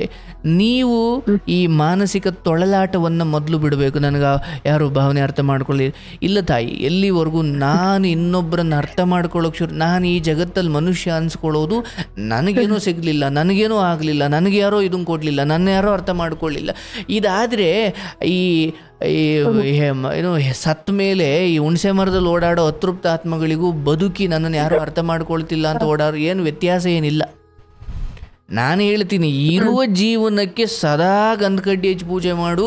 ಅಯ್ಯೋ ಕೆಟ್ಟು ಹೋಯ್ತು ನನ್ನ ಜೀವನ, ಇನ್ನು ಬೀದಿಗೆ ಬಂತು, ಇನ್ನು ಯಾವನೋ ಕೆಟ್ಟದಾಗ ಬಂದು ನನ್ನ ಮೇಲೆ ಆಕ್ರಮಣ ಮಾಡಿ ನನ್ನನ್ನು ಯಾವುದೋ ರೀತಿ ಬಳಸ್ಕೊಳ್ಬೇಕು ಅನ್ನೋ ಕಾಲ ಬಂದಾಗ ನನಗೊಂದೊಬ್ಬ ಪುರುಷನನ್ನು ಕಳಿಸಿ ನನ್ನ ಜೀವನಕ್ಕೊಂದು ದಾರಿ ಮಾಡಿಕೊಟ್ಟ ಭಗವಂತನೇ ನಾನು ಸದಾ ಋಣಿಯಾಗಿರಬೇಕು. ಯಾಕಂದ್ರೆ ಒಂದು ವೇಳೆ ನೀನು ಒಂಟಿಯಾಗಿದ್ದೆ ಅನ್ಕೊ, ನಿನ್ನ ಬಗ್ಗೆ ಇದ್ದ ಕಥೆಗಳು ರಾಮಾಯಣ ಮಹಾಭಾರತ ಪುಸ್ತಕಕ್ಕಿಂತ ದೊಡ್ಡದಿರ್ತಿದ್ದೋ, ಹೌದಲ್ಲ? ಹೌದು ಸರ್. ಹಾಗಾಗಿ ದುಡಿಮೆಗೊಂದು ಕೆಲಸ ಇದೆ, ದುಡಿಮೆಗೊಂದು ದಾರಿ ಇದೆ, ಮನೆಯಲ್ಲಿ ಗಂಡ ಅಂತ ಒಬ್ಬ ಇದ್ದಾನೆ, ಮಗುವಿನ ಕುರಿತು ನಿರೀಕ್ಷೆ ಇರಲಿ, ಅದು ಬಂದೇ ಬರುತ್ತೆ. ಆದರೆ ಈ ಸ್ನೇಹಿತೆಯರು ನನ್ನನ್ನು ಬಳಸ್ಕೊಳ್ತಾರೆ ಅಥವಾ ನನಗೆ ಅದು ಮಾಡ್ತಾರೆ ಇದು ಏನೂ ಇಲ್ಲವ. ಯಾರ ಅನ್ನನೂ ನೀನು ಕಿತ್ಕೊಂಡು ತಿಂದಿಲ್ಲ, ಯಾರಿಗೂ ಅನ್ಯಾಯ ಮಾಡಿಲ್ಲ. ನೀನಾಯಿತು, ನಿನ್ನ ಕೆಲಸ ಆಯಿತು, ನಿನ್ನ ಗಂಡ ಆಯಿತು, ನಿನ್ನ ಮನೆ ಆಯಿತು, ಮುಂದೆ ಮಗು ಬರುತ್ತೆ.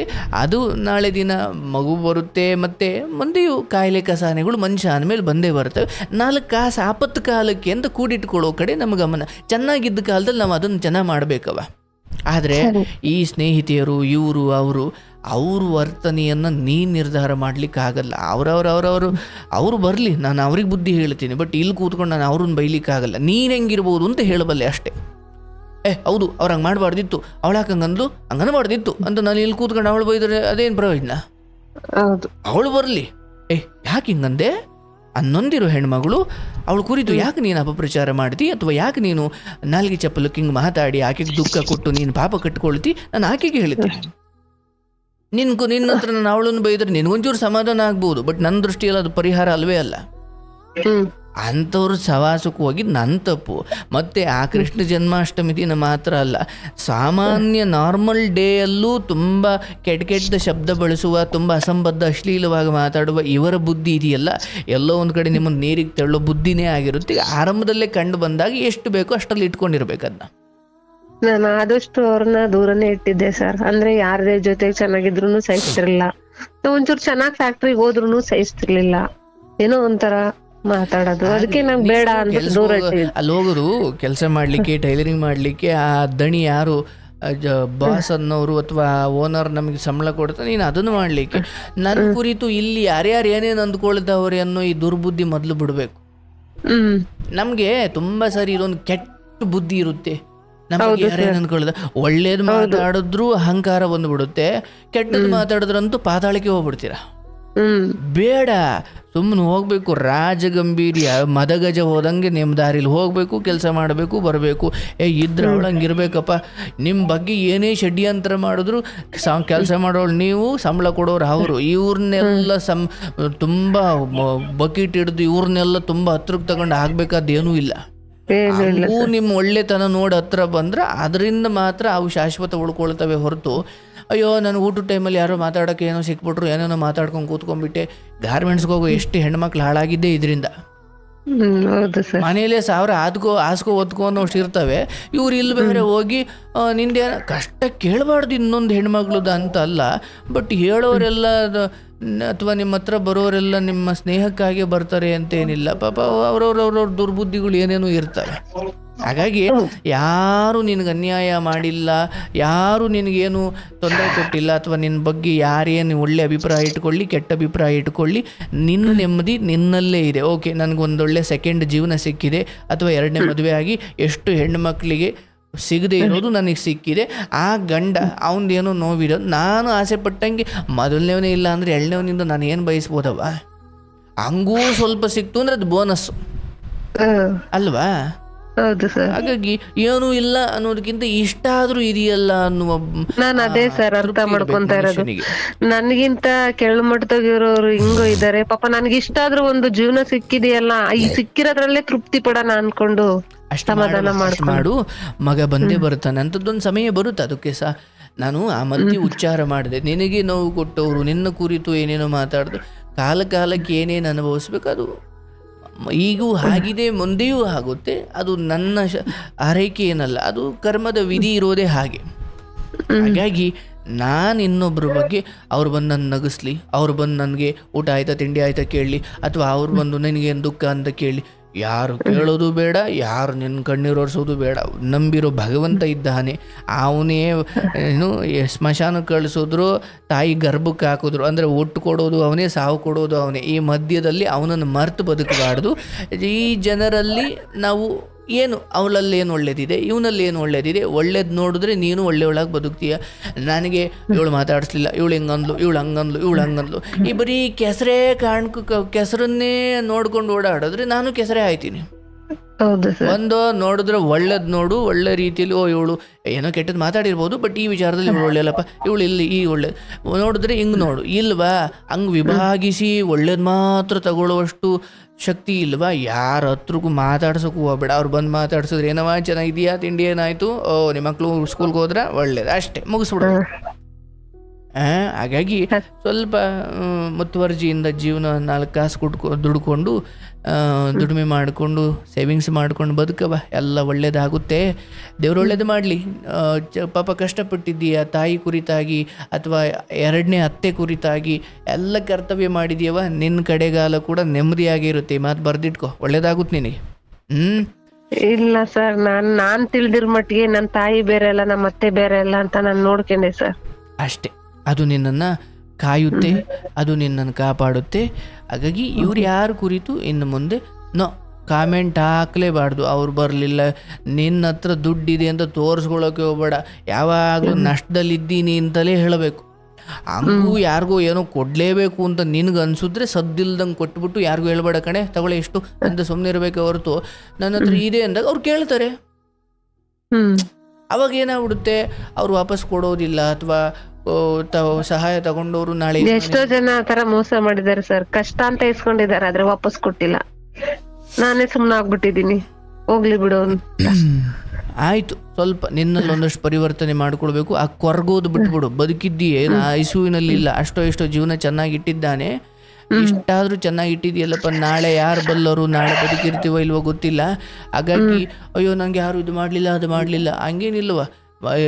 ಆಸ್ಪತ್ರೆಯಲ್ಲಿ ಏನೋ ರೋಗ ಬಂದು ಐಸಿಯುವಿನ ಪೇಷಂಟ್ ಅಲ್ಲಿ ಒದ್ದಾಡ್ತಿದ್ದಾನಲ್ಲ, ಅವನ ಸ್ಥಿತಿಗೆ ಏನು ನಿನ್ನನ್ನು ದೇವ್ರು ಕರ್ಕೊಂಡು ಹೋಗಿಲ್ಲ. ಅಲ್ಲಿ ಇನ್ನೇನು ಮುಳುಗು ಹೋದೆ ಅಂದಾಗಲೆಲ್ಲ ಎತ್ಕೊಂಡು ಬಂದು ಇಟ್ಟಿದ್ದಾನೆ ನಿನ್ನನ್ನು, ಆಯ್ತಲ್ಲ. ಹಾಗಾಗಿ ಅದರ ಬಗ್ಗೆ ತೃಪ್ತಿ ಇರಬೇಕೆ ಹೊರತು ಪ್ರತಿ ಹಗಲು ಅನ್ನ ಉಣ್ಣಬೇಕಾದ್ರೂ ಇವತ್ತೆಷ್ಟು ಜನಕ್ಕೆ ಈ ಅನ್ನ ಇಲ್ಲ ಇವತ್ತು ಈ ಜಗತ್ತಲ್ಲಿ, ನನ್ನ ತಟ್ಟೆಗೆ ಈ ಮಧ್ಯಾಹ್ನ 3 ಹೊತ್ತು ಅಥವಾ ಬೆಳಿಗ್ಗೆ ಮಧ್ಯಾಹ್ನ ಸಂಜೆ 3 ಹೊತ್ತು ಊಟ ಬಂದು, ಇದಕ್ಕೆ ನಾನು ಜೀವನ ಪೂರ್ತಿ ಖುಷಿಯಾಗಿರಬೇಕು, ನಗ್ನಗ್ತಾ ಇರಬೇಕು. ಯಾಕಂದರೆ ಅನ್ನ ದೇವರ ಮುಂದೆ ಯಾವ ದೇವರಿಲ್ಲ. ನಿನ್ನ ಸ್ನೇಹಿತೆ ಮಾತಾಡಿಸ್ಲಿ, ನಿನ್ನ ಗಂಡ ಮನೆಗೆ ಬರಲಿ ಬರದೇ ಇರಲಿ, ಇದು ಯಾವ್ದಾಗದೆ ಹೋದ್ರು ಹಸುವಾದಾಗ ಅನ್ನ ಸಿಗಲಿಲ್ಲ ಅಂದರೆ ಯಾರು ಬಂದೇನು ಪ್ರಯೋಜನ? ಹೌದು ಸರ್, ಅದು ಸಿಗ್ತಾ ಇದೆ, ಅದಕ್ಕೆ ಒಂದು ನೀನು ಕಷ್ಟಪಡ್ತಿದೀಯ ಮಾಡ್ತಿದೀಯ ಅದನ್ನು. ಅಷ್ಟು ಬಿಟ್ಟರೆ ಇವ್ರು ಯಾರ ಕುರಿತು ಖುಷಿಯೂ ಬೇಡ ದುಃಖವೂ ಬೇಡ. ನಿನ್ನ ಪಾಡಿಗೆ ಹೋಗು, ನಿನ್ನ ಕೆಲಸ ಮಾಡಿಕೊಂಡು ಬಾ. ಹಿಂದೆ ಏನಾಯಿತು ನನ್ನ ಪಾಲಿಗಿತ್ತು ಅದಾಯಿತು, ಅದನ್ನು ಮೀರಿ ಬಂದು ಇಲ್ಲಿ ಬದುಕ್ತಾ ಇದ್ದೀನಿ. ಹಿಂದಿಂದ ಕೊರಗ್ತಾ ಕೂತ್ಕೊಳ್ಳೋದು ಬೇಡ. ನಿನ್ನ ಜೀವನ ಚೆನ್ನಾಗಿರಲಿ ತಾಯಿ, ಒಳ್ಳೇದಾಗ್ಲವ, ಶುಭವಾಗಲಿ. ಸರಿ ಸರ್.